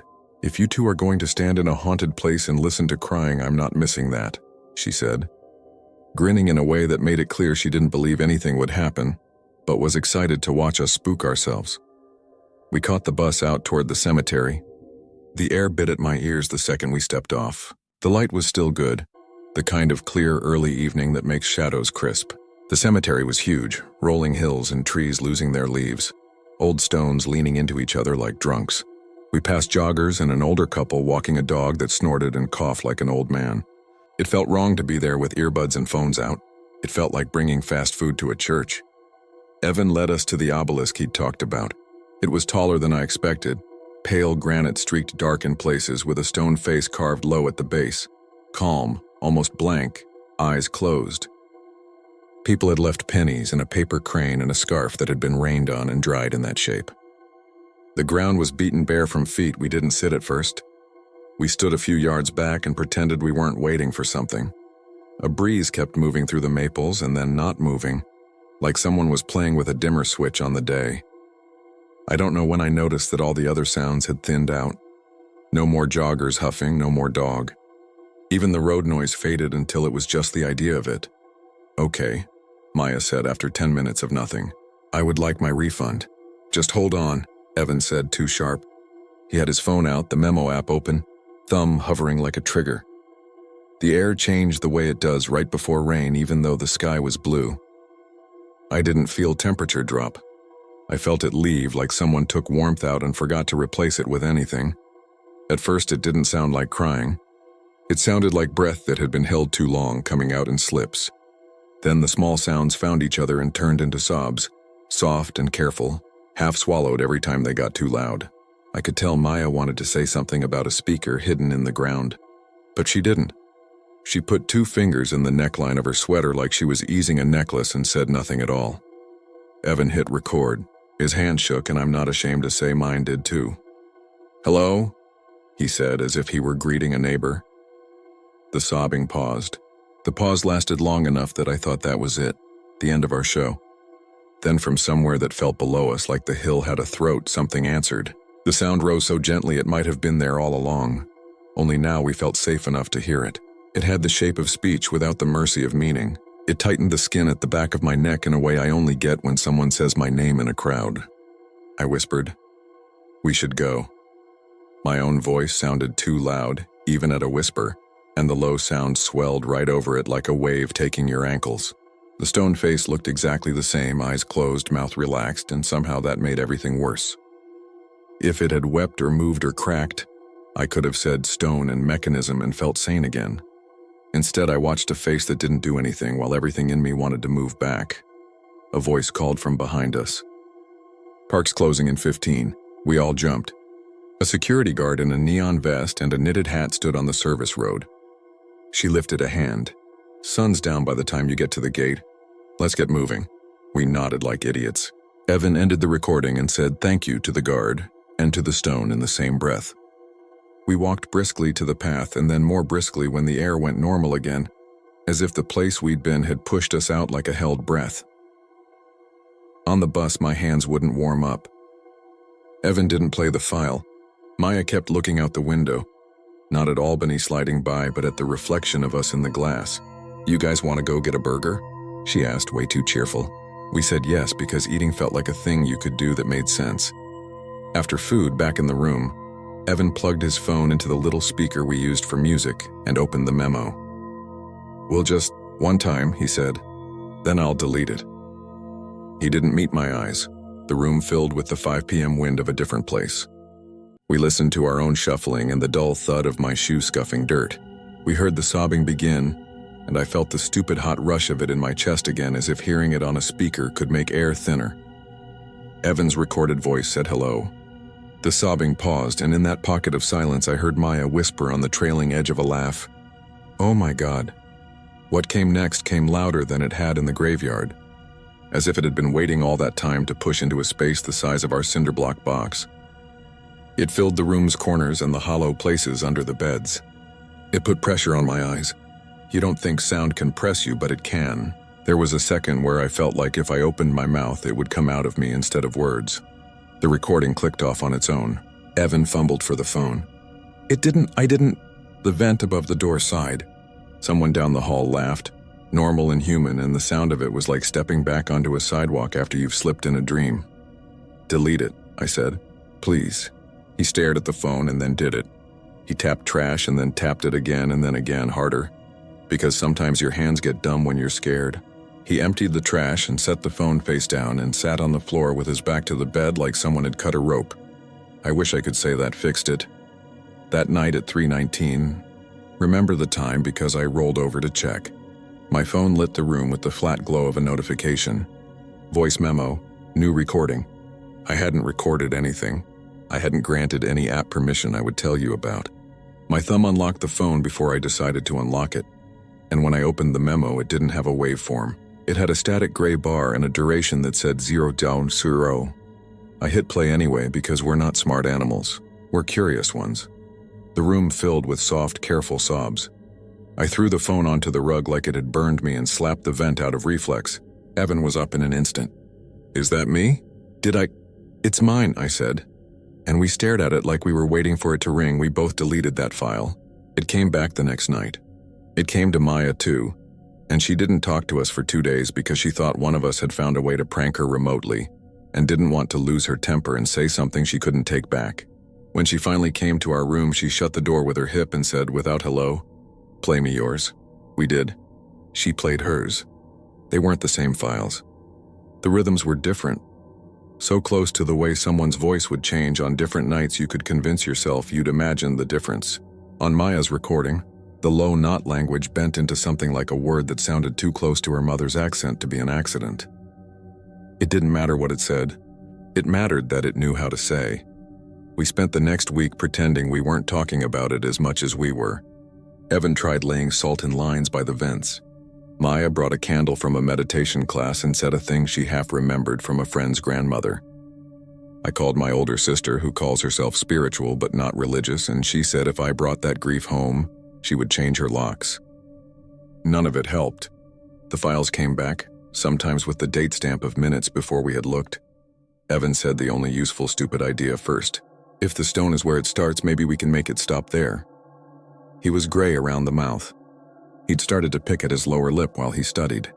The guy who used to tell me to listen to the way the elevator cable dragged was now listening for crying under everything. You could see the strain like a second shirt he couldn't take off.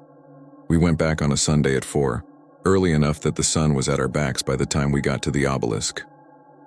The scarf was gone. The pennies were still there, copper turned dull.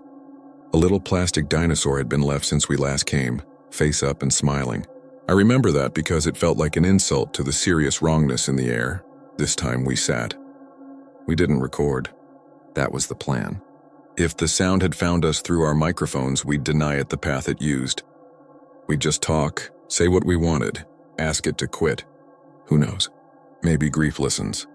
Maya lit her candle and cupped it in both hands and started with something so honest it hushed whatever snark I had loaded up. If you're mourning, I'm sorry. I don't know you. I can't help you. Please stop coming with us. We can't carry it. The wind went away like someone pinched out a wick. The sobbing began, short, nervous. I reached out and put my hand on the stone because I needed something to touch, and it was cold in a way that wasn't temperature. It felt like touching the flat face of a freezer full of frost. It felt like touching a mirror in a dark room, cool and smooth, and then your own skin coming back cold. Please, Evan said. We hear you. We can't help. The sobbing cut off like a loop at the end of a track. The low sound came up from under us, through the soles of our sneakers, through the thin bones of our ankles, and my mouth filled with the taste of wet dust, the way basements sometimes taste if you breathe with your mouth open. We stood without talking about standing. The hill felt like a drum someone had pressed a heavy hand on. No wind, no birds, no road, just that pressure and the sense that if we stepped wrong, we'd crack whatever skin lay over that voice and fall in. A man with a worker's jacket and a beard the color of steel wool came up the path with a shovel on his shoulder. He looked like every groundskeeper I've ever seen, already tired from a day of moving things other people don't want to move. He nodded at us barely. Closing soon, he said in the voice of a person who said it 100 times a week. If you're here after dark, you'll make my Sunday rough. Sorry, I said, like apologizing would fix any of the time that was already behind us. We left the candle, unlit now, on the bare dirt. We walked past the man. He smelled like wet rope. The shovel edge was clean, which I remember because I stared at it as we passed. When I turned back, because you have to, because leaving your back to a thing like that is worse than looking at it. He wasn't there, not around the stone, not on the road. The shovel wasn't on the ground. I stood in the middle of the path and told myself he'd stepped behind a monument and my angle had lost him. The way you can lose the moon behind a chimney even when you know it's bigger than that chimney will ever be. On the bus back, we didn't speak. In the room, the notifications were waiting for us. Voice memo, new recording for all three of us, all stamped within a minute of each other. None of us hit play. Evan deleted his. I deleted mine. Maya said, "What if deleting is how it gets bigger?" And then swore at herself because that's how your brain starts telling stories. It wants you to follow like a string into a maze. For the next month, the crying came irregularly. Sometimes there'd be a week of quiet and we'd start to relax. Then it would be there in the bathroom in the fan when the light went on. It would be at the back of a podcast under the host's voice. Only I knew it wasn't there for anyone else because I was the only one who stiffened at the sink. I saw the security guard from the cemetery once at a coffee place near campus. She had her vest folded over a chair and was reading a paperback about gardening. I almost went up and asked her what she heard out there at closing time, but she looked so normal, so uncomplicatedly part of daylight. I didn't. Mid-November, the three of us were at Maya's apartment off campus, eating soup and trying to pretend we were normal friends with normal problems. A woman in the apartment downstairs started yelling at her boyfriend, the kind of escalating domestic soundtrack that makes you hold your spoon still and listen for the sound of something breaking. When it didn't come, when the voices dropped to a steady burn, Maya said in a voice that wasn't like her at all, "I can't do this. I can't keep hearing other people's crying and then come home and have it in my vents too." She looked at Evan. "You brought this on us." He put his spoon down. "I know," he said. "I'm trying to make it stop." "How?" I asked. He looked very tired. "If it wants a recording, I'll give it one.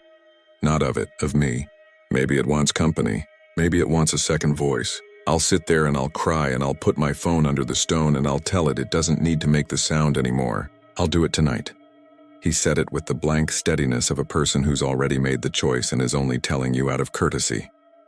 "Absolutely not," Maya said. "No way. You got a better plan?" He asked, too soft to be angry. That night, a little after 5, my phone buzzed with a text. From Evan, sunset now. Come if you want. The words hit me with a messy mix of dread and responsibility, the way I felt when my little cousin wanted to jump into water a little too deep.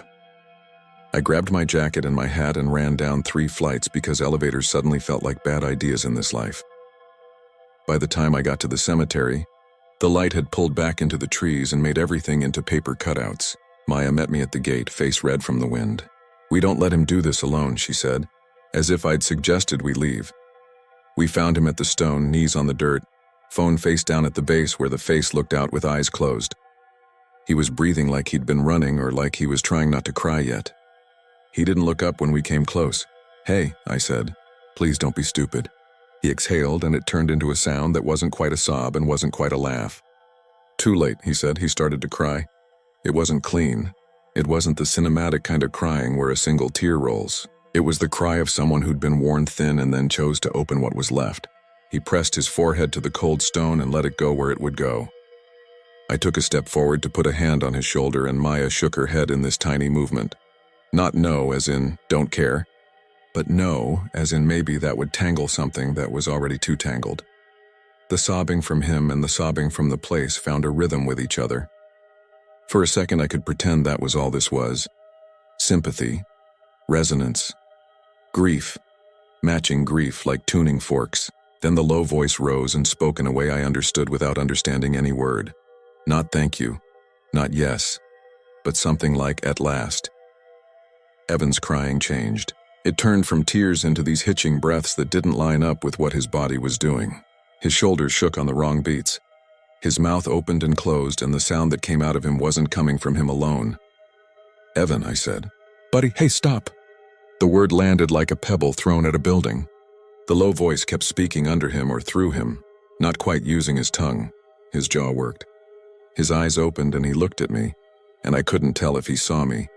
For a split second I thought his eyes were somebody else's, not because they had changed color or shape, but because the way they were used, what looked out from them, felt older than the ground under our feet. The candle Maya had brought before, long dead, lay on the dirt by my shoe. I bent and grabbed it because a thing in my hand felt better than air. I said, "Evan, give me the phone." Because that was something you can say to a person you live with that sometimes fixes small things. The sound under his voice thickened. The air had the taste of the inside of a stone you've licked as a kid just to see. That is not a poetic way to say it. It tasted like rock. "Hey!"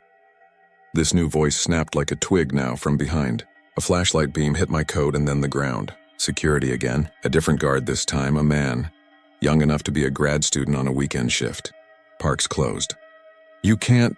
The beam slid over Evan's face, to the stone, to Maya's hands empty and then clenching. It paused on the base where his phone lay. "Is that..." "Look, you can't leave stuff here," the guard said. But there was an edge to it that said he wasn't sure this was the script anymore. I reached and took the phone because a person in a vest had given me an excuse. The minute my fingers lifted it, the low voice went quiet like someone yanked a cord out of a wall. Evan gasped a little boy breath and fell backward onto his heels.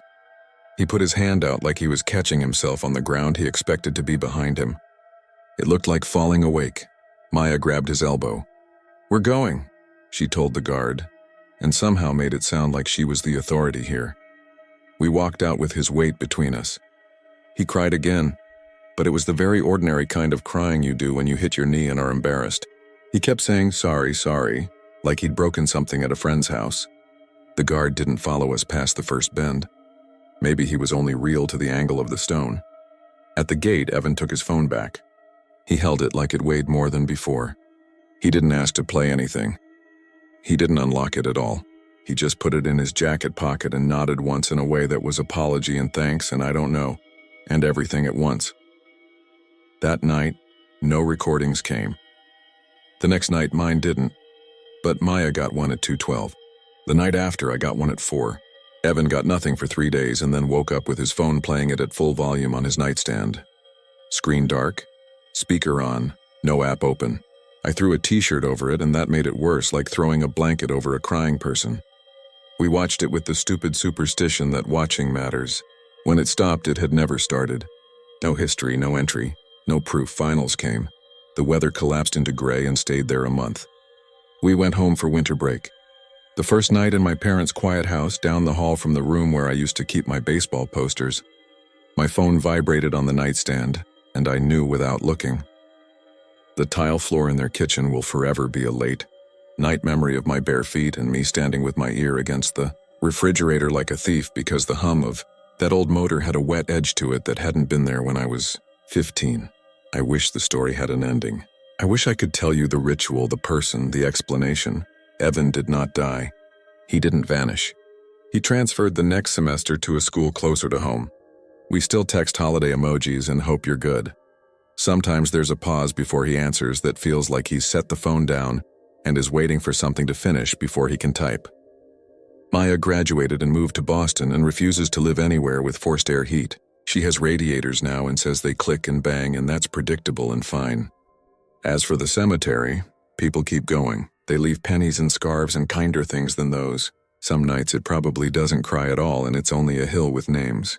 Other nights, when the warmth is taken out of the air and nothing replaces it, somebody sits there long enough to hear the soft sobbing of grief that isn't their own, and a second sound answers.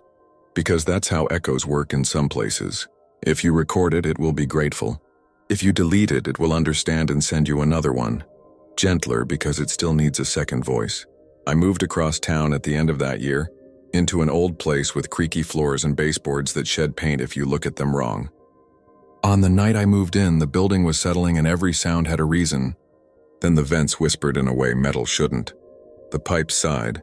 Somewhere below the traffic and my own breath, a sadness I didn't earn scraped the bottom of the room. I told myself there are no voices here. That's what I say now. There are no voices here. It helps me sleep more than it helps me believe. Last night, after a year of mostly quiet, my phone lit up at 3:19 like it always does when it refuses to let me not know the time. New recording, the bar said, and this time there was a waveform. I looked at it for a long time because there is power in not hitting play, and wondered if that was what that place wanted, to know that I saw it and had to choose. I pressed the little triangle before I could give myself a speech about self-respect. At first I heard nothing at all, just the silence of a microphone that hasn't yet decided what counts as signal and what counts as noise. Then the sobbing moved in, small and careful. The lower sound rose from under the floor and shaped itself around my name again in a way that felt less like an address than like a receipt. Underneath both there was another sound, very faint, and I only realized what it was after my brain stopped telling me it was feedback. It was my own voice, the sound of me moving around the apartment earlier that day, humming under my breath without thinking while I unpacked a box. The thing had kept that in its pocket, the way someone might keep a photo they plan to return to you later so you know they were in your house. I deleted the file while it was still playing. The sound kept going for a second like water in a pipe, then stopped cleanly. The trash was empty. There's no proof I could show you that any of this happened. If you need there to be proof, I hope that keeps you safe. This morning I went out and sat in my car with the heater on and watched the windows fog and then clear. Fog and then clear. And for a second the residue on the glass made a shape like a face, calm and closed-eyed, just a suggestion in the condensation. It looked like any face you could make in your own breath. I wiped it with my sleeve and watched the heater erase the last of it. I've learned the sound isn't loud unless I try to make it quiet. If I leave my phone in another room, it finds a vent. If I close the vent, it takes the space under doors. It doesn't want to hurt me, I don't think. It wants to be heard. That's all crying ever is, really. A request to not be alone with it. That's the worst and most ordinary thing about this story. If you go sit where we sat and wait long enough, you'll hear it. If you record it, you'll be 2 people listening instead of 1. If you play it later, you'll be 2 again wherever you are, and then you'll be 3, and then it will not matter how far you move or how many phones you buy. When I open the Voice Memos app now, there's nothing there. It's clean. It looks like any phone. I'm writing this at my kitchen table with the fridge doing its normal hum, and the street doing its normal tires, and the building doing the small groans buildings do. There is a shape under all that, quiet as a held breath, and I am not going to check the time because I already know it's a minute when the hours are thin. If you hear crying later and you've never been to the cemetery, you'll tell yourself it's the pipes or the wind in the neighbor's tree, and you will be right because those are also the truth. If you sit long enough in any place and ask it to tell you what it's holding, it will eventually answer. All I can say is that at Albany Rural there's a stone that learned to do it first. And once you put your ear to what it's saying, other things will find their way to your door to finish the sentence. I'm going to finish this and turn on the faucet and let it run a second so the water's cold, and I'm going to fill a glass and drink with the absurd faith that water solves something. When I put the glass down, the fridge will kick on, and if it stutters on the start, I'll probably tell myself it's nothing. I don't sit at my table anymore and beg it to stop. That never worked. Sometimes, when it's very late, I talk in a quiet voice like you use with a friend and say, "I hear you." Sometimes that helps. Sometimes the room gets so still it feels like being in a car under a bridge while a train passes overhead. Sometimes I fall asleep to it like a fan I forgot to buy. The only promise I'm willing to make is this. If I wake at 3:19 to a new recording and it says there's a place I should go, I won't. If you were smart, you wouldn't either.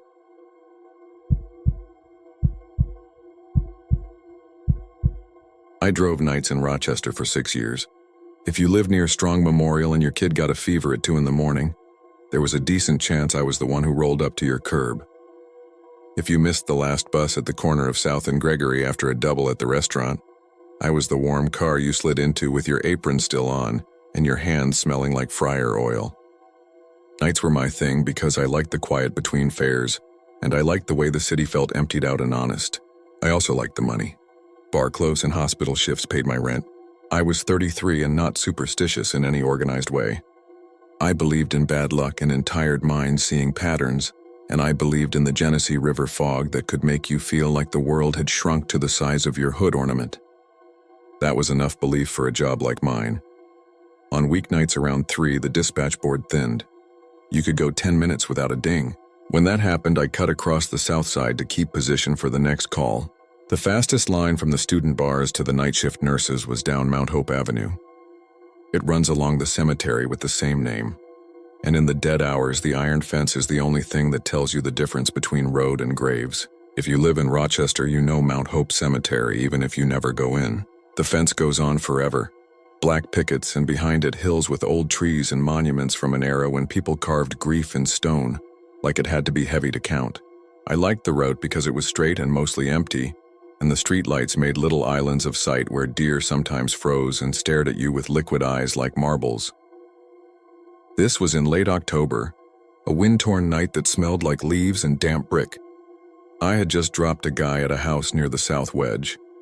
He worked dish pit at a place on Monroe and had given me the usual story about getting clean soon for real this time.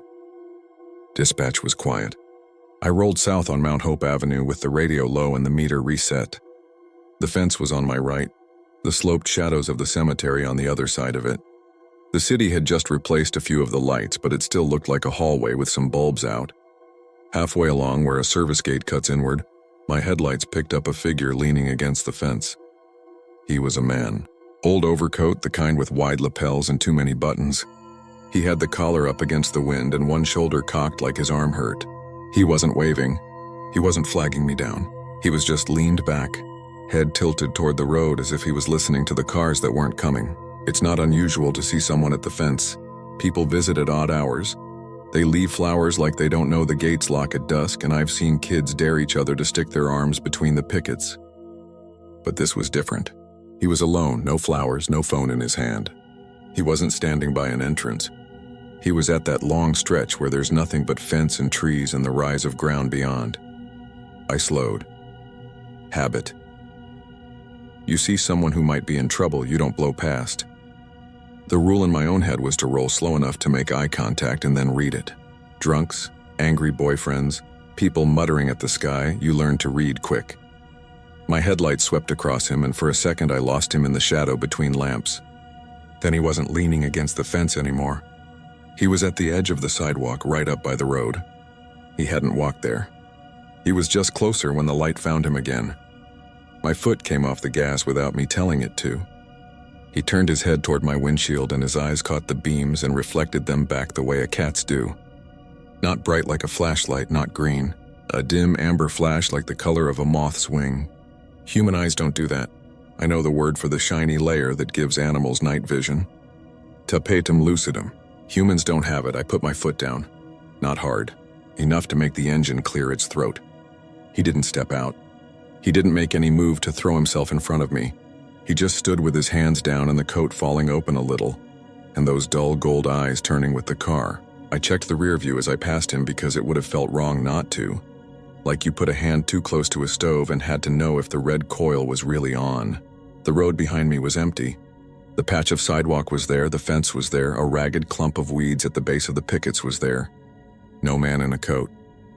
When I dropped the next fare at Strong and pulled into the taxi lot to eat a sandwich, the wind rocked the car.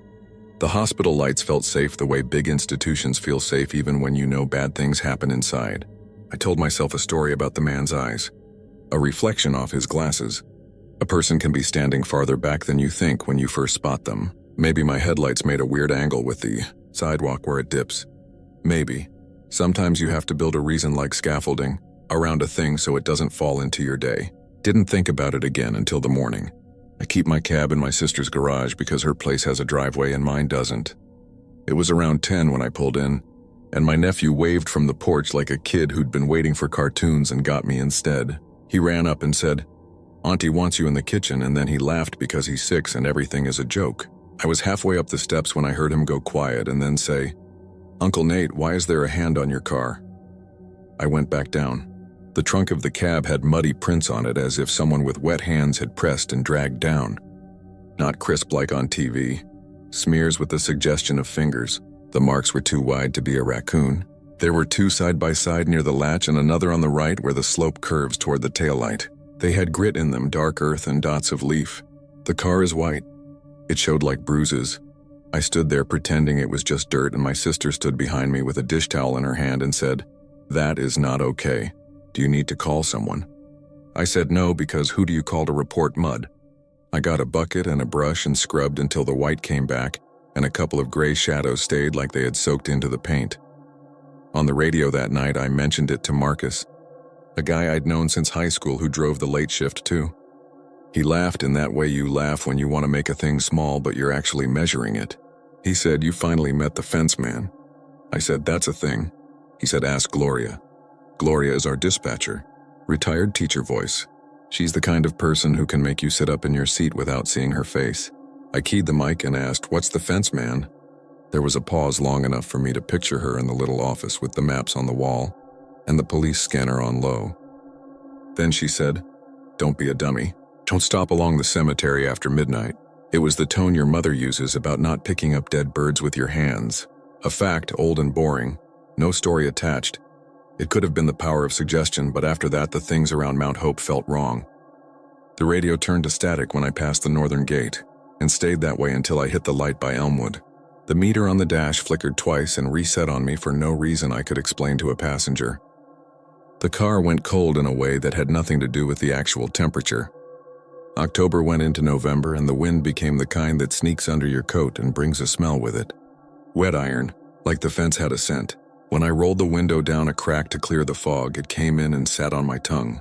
If you've ever handled an old set of keys, you know the taste. I told Lena about it because she's the only person who gets a version of my life where I don't edit out the weird parts. She works days at a dental clinic, goes to bed early and puts up with me walking in at noon and making coffee like it's morning. She listened and said, "You're fried. You need a break. You can't do this shift forever." I said, "I know." She said, "No, listen. I've been reading about sleep and our brains and how night workers think they see things because they only ever wake up to the night." She was trying to be kind and practical at once. I nodded and said maybe she was right. 3 nights later, I picked up a student at the River campus. He got in smelling like weed and told me to take him to a friend's on South Goodman. We went down Mount Hope because it was habit and because I didn't want to give the idea that I was avoiding anything. He sat in the back and hummed to himself, and then, passing the fence, he leaned forward and said, "Did you ever hear about the guy with cat eyes?" He said it in the voice of someone telling a camp story. I said, "What guy?" He said, "My roommate swears he saw a homeless dude by the fence with eyes that flashed when his buddy hit him with a flashlight." He said they kept joking they had seen a raccoon standing up. The kid laughed and sat back again and was asleep by the time we turned on Goodman. I kept telling myself to be a grown-up. Leave the stories to the kids. Don't feed it. The sensible voice works until it doesn't. What broke it was a call that came in from a payphone that shouldn't have been working, at least according to Gloria. She read the number off the screen and said it belonged to a box out by the old service entrance. Then she laughed at herself and said, "If I say payphone one more time, I'll feel like a ghost." The request was short trip cash, no account. I said I was 2 minutes away, punched the hazard to make the turn, and came up the stretch where the fence bends. He stepped from between the iron pickets like a shadow leaning forward into light. He had the same coat, the same tight shoulders, like his neck hurt. He didn't wave. He just set his eyes on the car and they made that amber pulse. Not bright, not strong, but unmistakable the way certain smells are unmistakable even if they're faint. He opened the rear door and got in like a normal person. He didn't feel like one. There is a weight to another body in your car that you get used to. It balances the frame, shifts the sound of the tires. This was different. The air itself felt full. He shut the door and sat without speaking. The back seat was cold. I asked, "Where to, sir?" He said, "Robinson Drive." The voice was not old, not young, just used. The way a shoe is used, I put the car in drive. The meter flickered and timed out and then came back like it had fallen asleep for a second. I checked the mirror. He had his face turned toward the window, but his profile was wrong in a way I wouldn't have been able to describe if you'd paused the world and handed me a pencil. He had a hat now, a brim pulled down low so all I saw was cheekbone and the line of a mouth that didn't move. His coat was wet, but it wasn't raining. I could smell leaves. The heater blew and made no difference to the cold. There's a gate off Robinson Drive. If you live here, you know it. It's the one they use for maintenance trucks. I turned onto Robinson and the street was empty. The house is asleep. The porch lights either on timers or left on by people who like the way a glow looks on snow. We came up on the gate and he said, "Here is good." I braked. The rear door opened before I had fully stopped and then shut. The weight lifted. In the mirror there was no one. I sat there in gear with my foot on the brake and then I did something I still can't square with myself. I put the car in park and got out. The night was pin drop still. You could hear the heater fan through the open door the way you hear blood in your ears after a run. I walked around to the back because some part of me wanted to prove to another part of me that the mud had been a coincidence. I wanted a clean trunk, no handprints, no leaves. My breath steamed out. The trunk had 2 marks just above the license plate, wet and fresh as if hands had pressed there and slid, not down but up. Like someone had pushed themselves onto the back of the car. I unlocked the trunk without thinking and popped it. The lid rose and a smell came up hard and sudden. It was the smell that fills your nose when you open a basement door that hasn't been opened since spring. Wet soil, old wood, there was nothing inside. I keep jumper cables, a neon triangle, an old blanket. The blanket was damp at one end, as if it had wicked up water from a floor. There was a thin twig in there, snapped clean and lying diagonally across the mat like a part of a broom. I plucked it out and my fingers stung like I'd touched metal in winter. It wasn't cold enough for that to happen. From the other side of the fence came a rattle. Not loud, a light knocking like metal tapping metal. It moved along the fence line as if someone were dragging something across the pickets at knee height. I closed the trunk without slamming it because slamming would have felt like admitting something. I walked around my car and the tapping moved with me but a little ahead, like it was leading me toward the bend where the trees grow close. I stopped walking and the knocking stopped. I took one more step and something flashed in the corner of my eye and made me turn. He was at the fence 3 posts down. His coat hung straight and dark and his head was tilted the way you watch a dog listen to a sound it can't place. His eyes turned toward me and pulsed once with that moth-wing color. I didn't say anything witty or brave. I didn't say anything at all. I got into my car and drove. Marcus and I watched the dash cam the next afternoon in the fluorescent light of the shop while a guy changed my rear pads. I had bought the camera off a friend and wired it myself to the fuse box.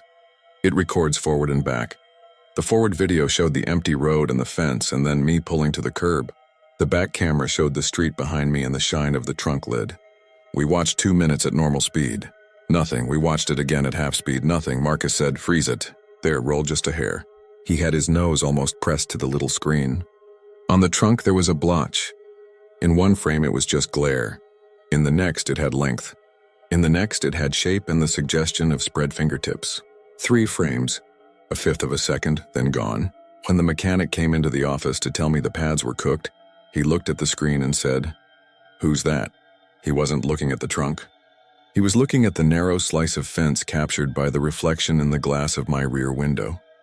In that slice there was a silhouette where there hadn't been one when we ran it the first time. A hat brim and a shoulder and the suggestion of an arm. The mechanic shrugged and said, "Probably a trick of light." Then he quoted me a number for the pads that made me swear out loud because it wasn't a trick. I pretended I could file it away under weird and kept working. That's what you do when the rent doesn't care about your ideas of the world. The city slid toward winter. One night I had a nurse in the front seat sharing fries from a drive-thru, and as we passed the fence she said, "Can you feel that?" I said, "What?" She said, "Like we just drove into a freezer." I kept my face neutral because people in my line of work learned to be the mirror of the person paying. She said her grandmother was buried in there and that the old woman hated cold and had sworn she would haunt a place with a heater. She laughed, and then she apologized for talking about the dead. It felt like chatter people use when they don't want to sit in silence with a stranger. When I dropped her at a brick building near the hospital, she touched my arm and said, "Drive safe. If you see that man, don't make eye contact." I never told her about the eyes. I never told anyone but Lena and the guys at the shop. It still puts something stiff and dumb in my chest to remember the way the nurse said that. The worst night was a week before Thanksgiving. The city had that empty feeling it gets when students go home and the businesses start putting up lights because they're supposed to. It was around 4. The radio had been quiet long enough that music on low had filled the car like a breath you forget you're holding. I was northbound on Mount Hope, fence on my left, and a small stone hung in my stomach like I was dragging it on a string. I don't know why I even looked over. Maybe the wind pushed a branch and a shadow moved.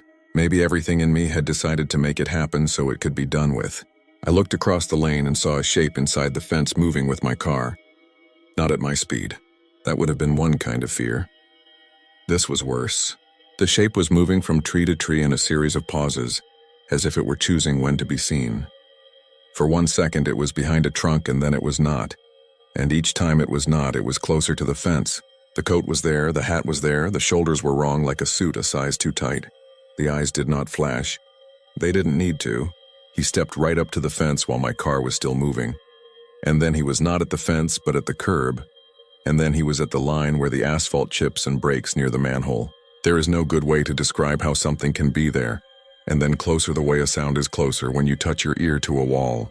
1 second, then the next, and if you cut the film into frames, you could put a ruler on the difference. I floored it. The car lurched. The engine roared. The trunk thumped like a sack of sand had been dropped on it. The rear window view filled with a smear of dark. Not the road, not the fence, a shape right up against the glass. There was a sound like knuckles rapping 3 times, measured and almost polite. A smell of leaves flooded in through a vent that shouldn't have been open.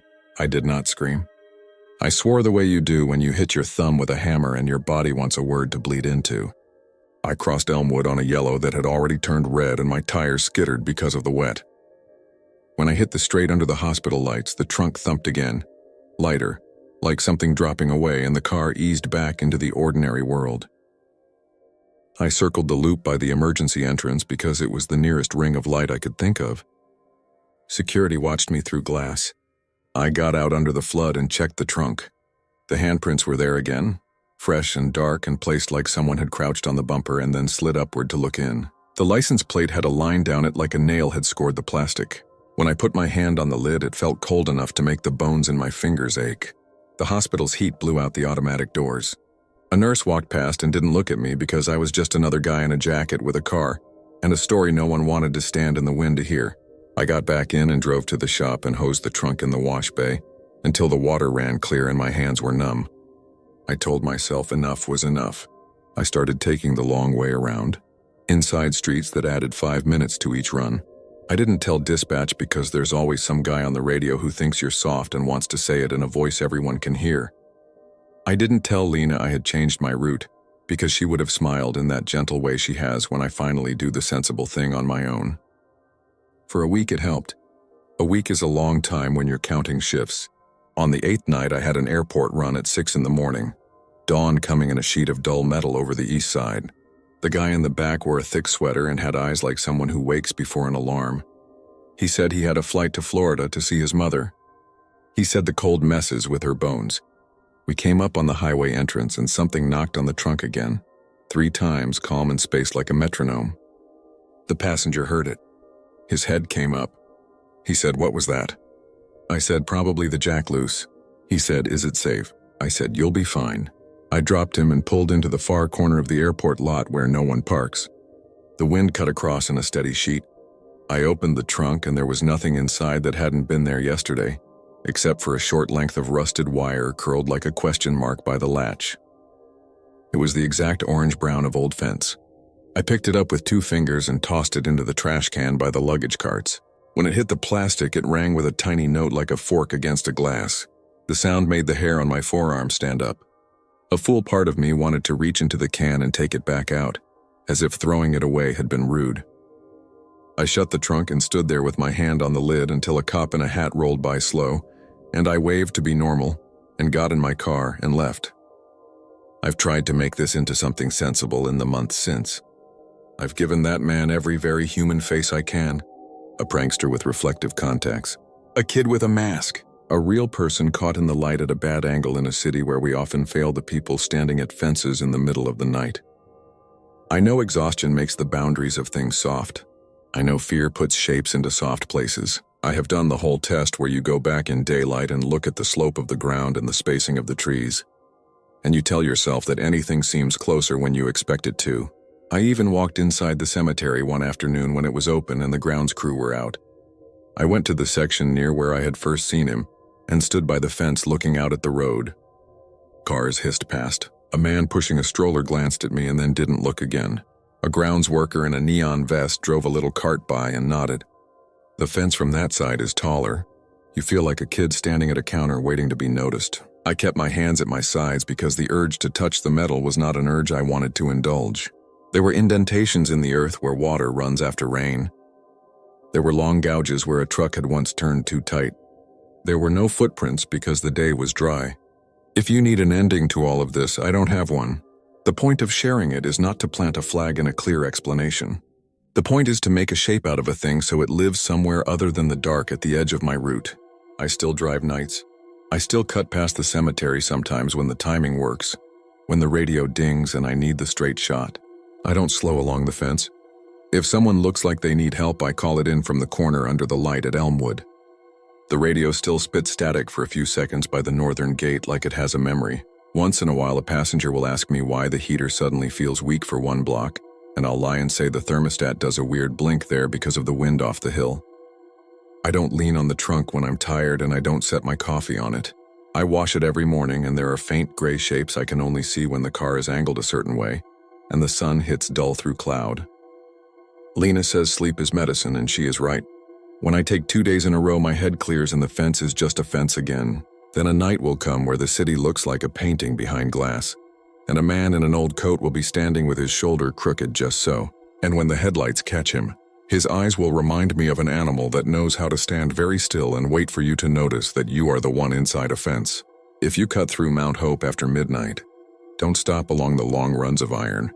If you do stop, keep your hands to yourself. Keep your eyes on the road, and in the morning, rinse your trunk even if it looks clean. If a thin strip of rusted wire drops out from somewhere it shouldn't be, don't bring it into your house. If anyone asks, tell them a tired driver told you to stop doing small, brave things in places that don't need them. Tell them I said that's how you let something ride home on your back without feeling its weight, until you park and kill the engine, and listen to the ticking of the car cooling. And in the silence between ticks, you hear a knuckle ask to be let in.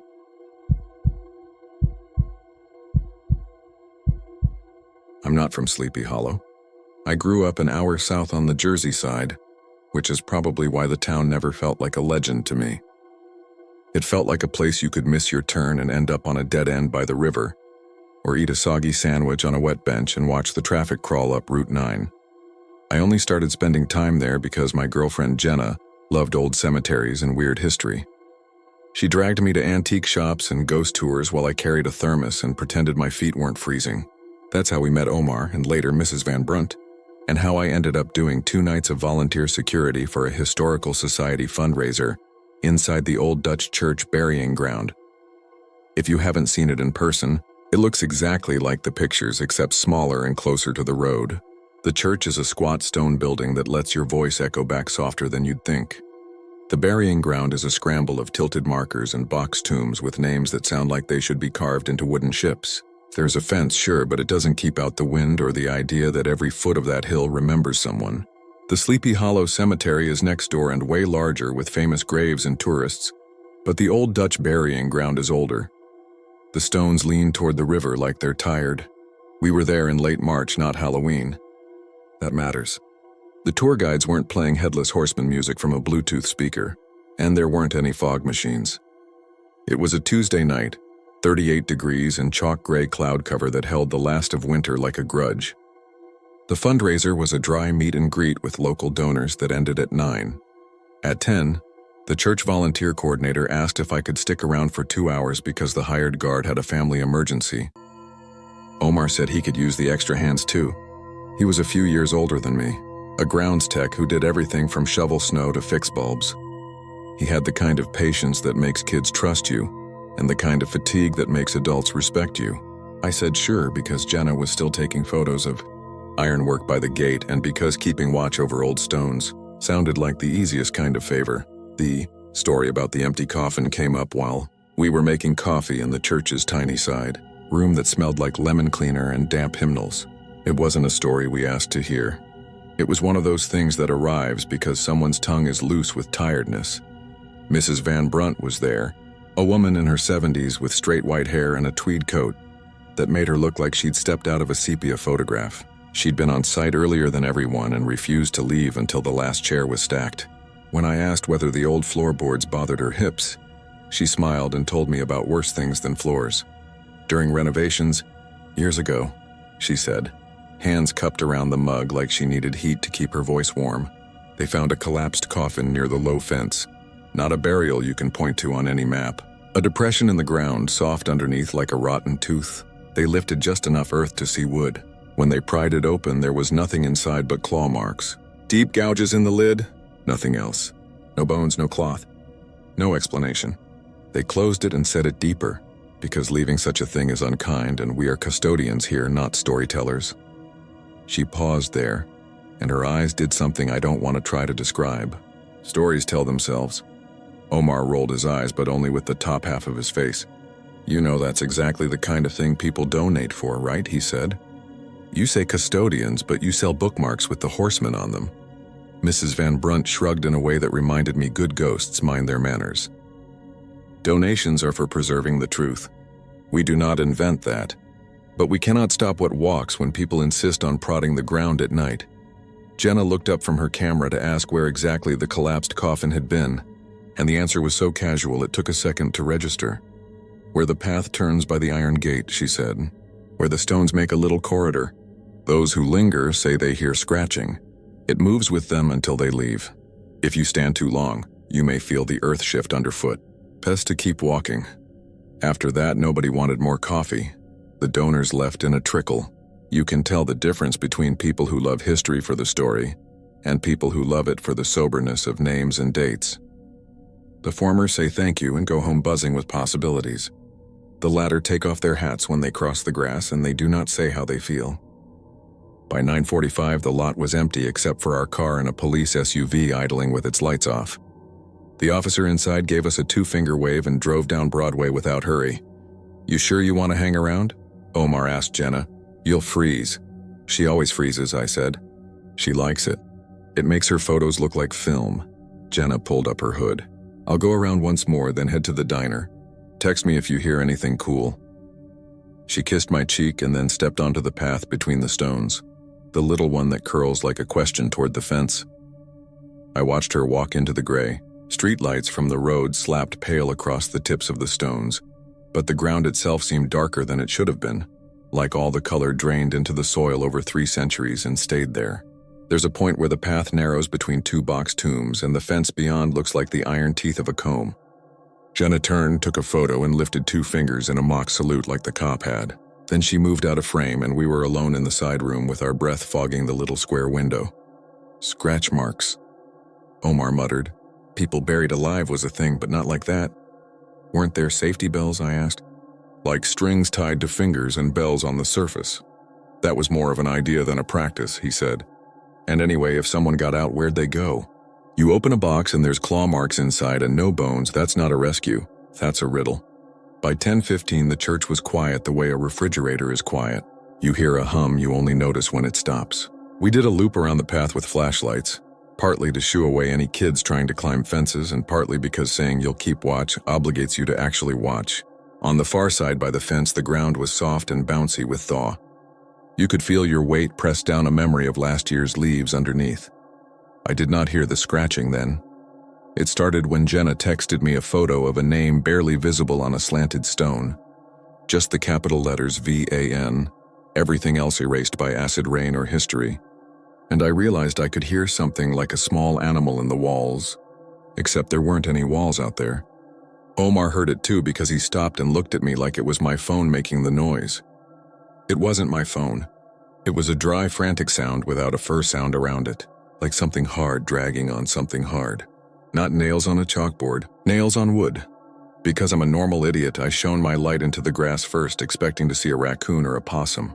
The beam of my flashlight made my breath look like smoke. The sound came again, to my right now. Then ahead of us, by the little corridor between the box tombs, thin, quick scratches in sets of 3. 3 and pause, then a longer, ragged run.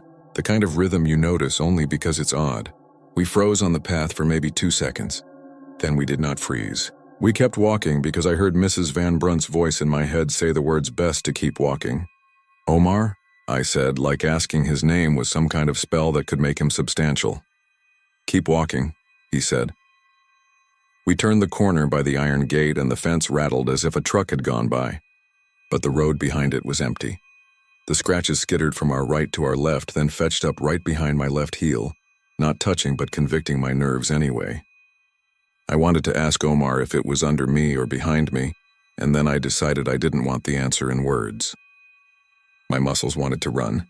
The part of my brain that had sat through too many history lectures decided that running from a sound in a graveyard was beyond cliché. So we walked fast like people late for a train, and we didn't speak again until we reached the little side door of the church and closed it. Inside, the sound died like a radio going fuzzy and off. The heater clanked. My heart did a different kind of clanking. Probably tree roots, Omar said after a minute, as if the pause made the excuse more respectable. Rubbing on something. Frozen ground moving. Roots don't scratch, I said, then immediately realized how stupid it sounded. Roots don't scratch because we don't hear them, but they do push. They can split stone and lift plastic. But I had heard scratching. I had. The rhythm was human. 3, pause, drag. Jenna came back around 10:50 and found us both pretending to be interested in a pamphlet about architectural restoration. She said she'd go to the diner to warm up, then head home. She asked us to send her anything interesting if we stuck around longer, then kissed my jaw again. She has this target she aims for that makes me feel like I'm the one collected. Not her. Her hand squeezed my arm. You okay? She asked, and I said sure. She gave me that look you give someone who's about to stubborn their way into a dumb decision, and left anyway because she knows me. The second loop started because Omar wanted to prove a point. He fetched a metal probe they use for testing ground firmness before setting up risers, a slender rod with a T-handle. If I can find a pocket, he said, we can blame the noise on settling. Air moving, water doing what it does. He wanted it to be mechanical. I let him have his hypothesis because the alternative was letting the story recognize my name. We stepped back into air that felt colder than before. It does that sometimes. Drops after the main act like a curtain call for winter. The path answered with a small crispness under our soles. We kept our lights down low so they wouldn't mess with our night vision too much. We didn't talk.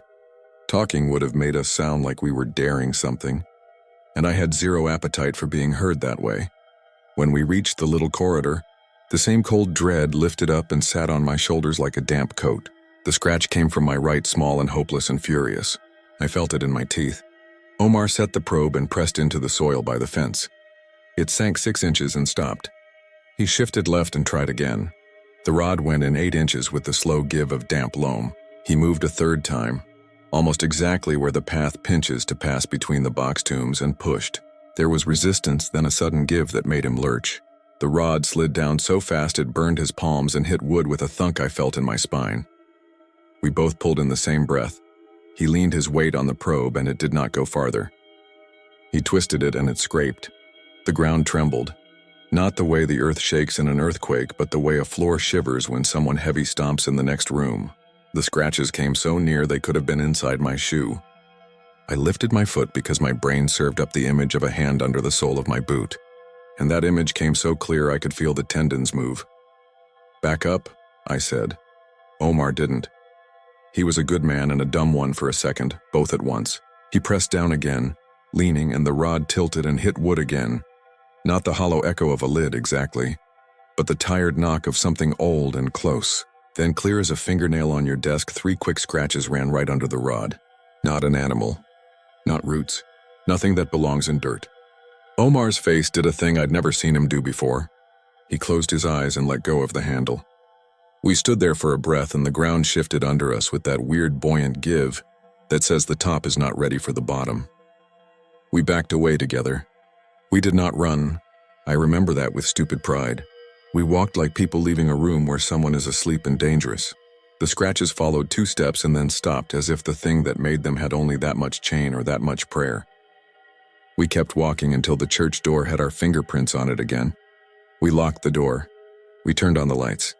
We stood under their hum because it sounded like something made by a person that knew how to go home at night. And then we did the dumbest, bravest thing I've done recently.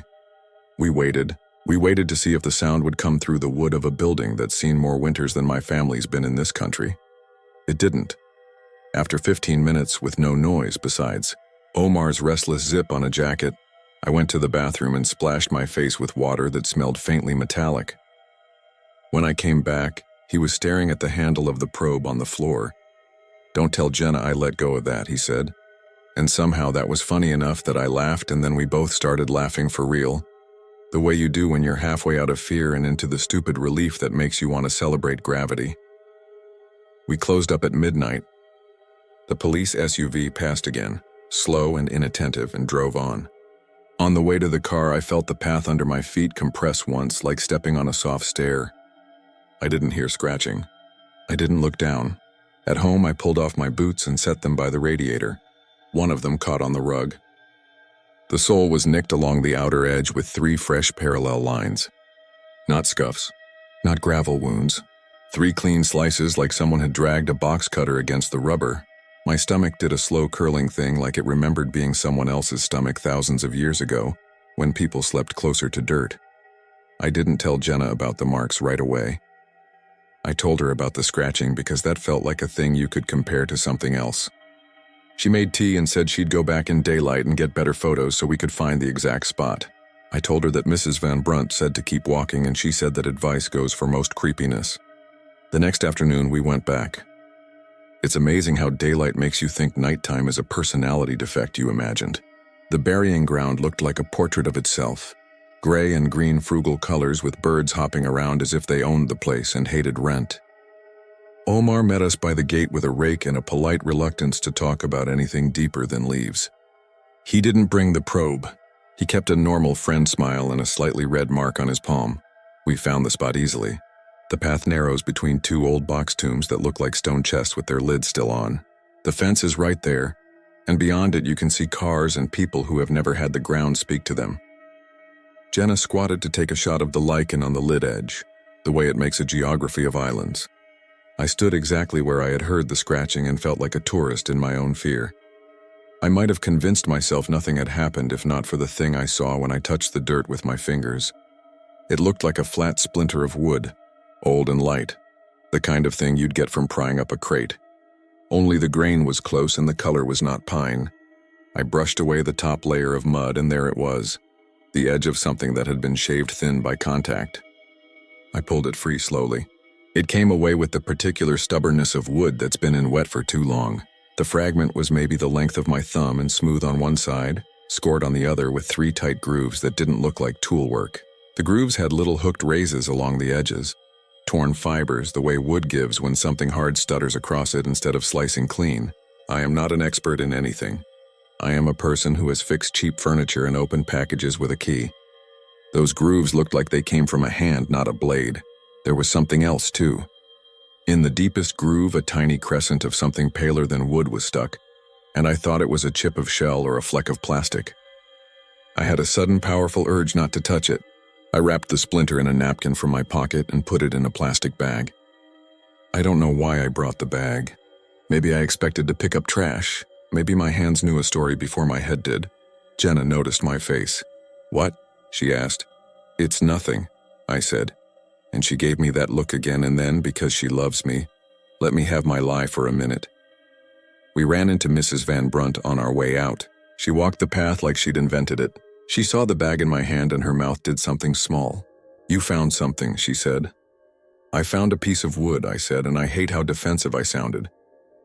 "We put earth back where it belongs," she said. "Sometimes it refuses to stay put." "Do you know where the empty casket is?" Jenna asked. "For the tour map, I mean." And she gestured toward nothing to make the lie look less like a question. Mrs. Van Brunt considered carefully. "I know where we stopped digging," she said. "I know what I was told to say in a room full of donors. And I know that names on stones do not account for all whom this ground holds, do you? Do you hear it?" I asked before I could stop my mouth. "At night, do you hear scratching?" She looked at me with a tired kindness that made me want to go sit in a church pew 2 centuries too late. "I hear people," she said. "That is enough." On the drive home, I kept my hand in my jacket pocket on the bag with the splinter like a kid hiding candy. I wasn't sure what I planned to do with it. Throwing it out felt wrong. Keeping it felt worse. I didn't sleep well that night. Around 3, I woke from one of those dreams where your house is almost your house, but the rooms are the wrong shape. I lay there listening to the radiator click, and the neighbors argue through their bathroom vent. Jenna breathed with the nearly imperceptible whistle she gets when the air is dry. Somewhere inside the apartment there was a small, clear sound, 3 quick scratches against wood. It could have been the mice we don't have. It could have been the coat rack as it settled. That is what I made myself believe until I remembered where I had left the plastic bag and the splinter. On the bookshelf by the bedroom door. The scratch came again, slightly longer this time, followed by the softest little drag, like a fingernail catching a sliver. I got up and went to the door. The apartment was amber with the streetlight. The bag was where I left it. No movement. No shaking. I picked it up and the sound stopped. as if causality had just been waiting for me to cue it. I thought about flushing the splinter. I thought about burning it. And then I thought about how you do not destroy something if you want to believe it is ordinary. In the morning, I took it to my friend Mark, who works in a wood shop in a warehouse with a leaky roof. He looked at it with his glasses pushed up and said it was old, made of something dense like oak. He said the gouges looked like they came from something harder than wood pressed in small repeated strokes, not a chisel slip. He offered to sand a corner to see the grain. I told him to please not do anything. He looked at me and at the bag and then said he could at least remove the little pale fragment to see what it was. He used tweezers like he was handling a splinter from a toddler's palm. The sliver came free. He set it on a piece of black felt and we both leaned toward it in the watery daylight. It was a crescent. Not shell, not plastic. Mark said very softly that he thought it was a piece of a fingernail. I took it back. That afternoon I drove alone to Sleepy Hollow and parked in the little lot by the church. I didn't text anyone. I didn't go inside. I stood by the fence and watched a group of school kids walk by with clipboards, and a teacher whose voice carried the cheer of someone who will drive home and cry from the effort of it. I waited until the path was empty, and then I walked to the place where the ground narrows. I stood there and said I was sorry. I said it out loud. I said I was sorry we pry and we poke and we name things that don't want our names. I set the splinter on the soil and used my foot to push a little dirt over it. I didn't make a ceremony. I didn't know how. The earth under my boot shifted once, just enough that I lost my balance and caught myself with a hand on the stone lid of the box tomb to my left. My palm slid across cold lichen. When I looked down, there were 3 parallel green streaks on my skin where it brushed the growth like a child had painted me. The streaks washed off with the pale dust of the plant. I stood there until a car horn on the road startled me into remembering I have a job. On the way out, I passed Mrs. Van Brunt. I didn't expect to see her, and I did not expect to speak. She nodded and said I looked tired. I said I was sorry again, and she smiled in a way that told me I had not used the wrong word. "We keep our promises here," she said.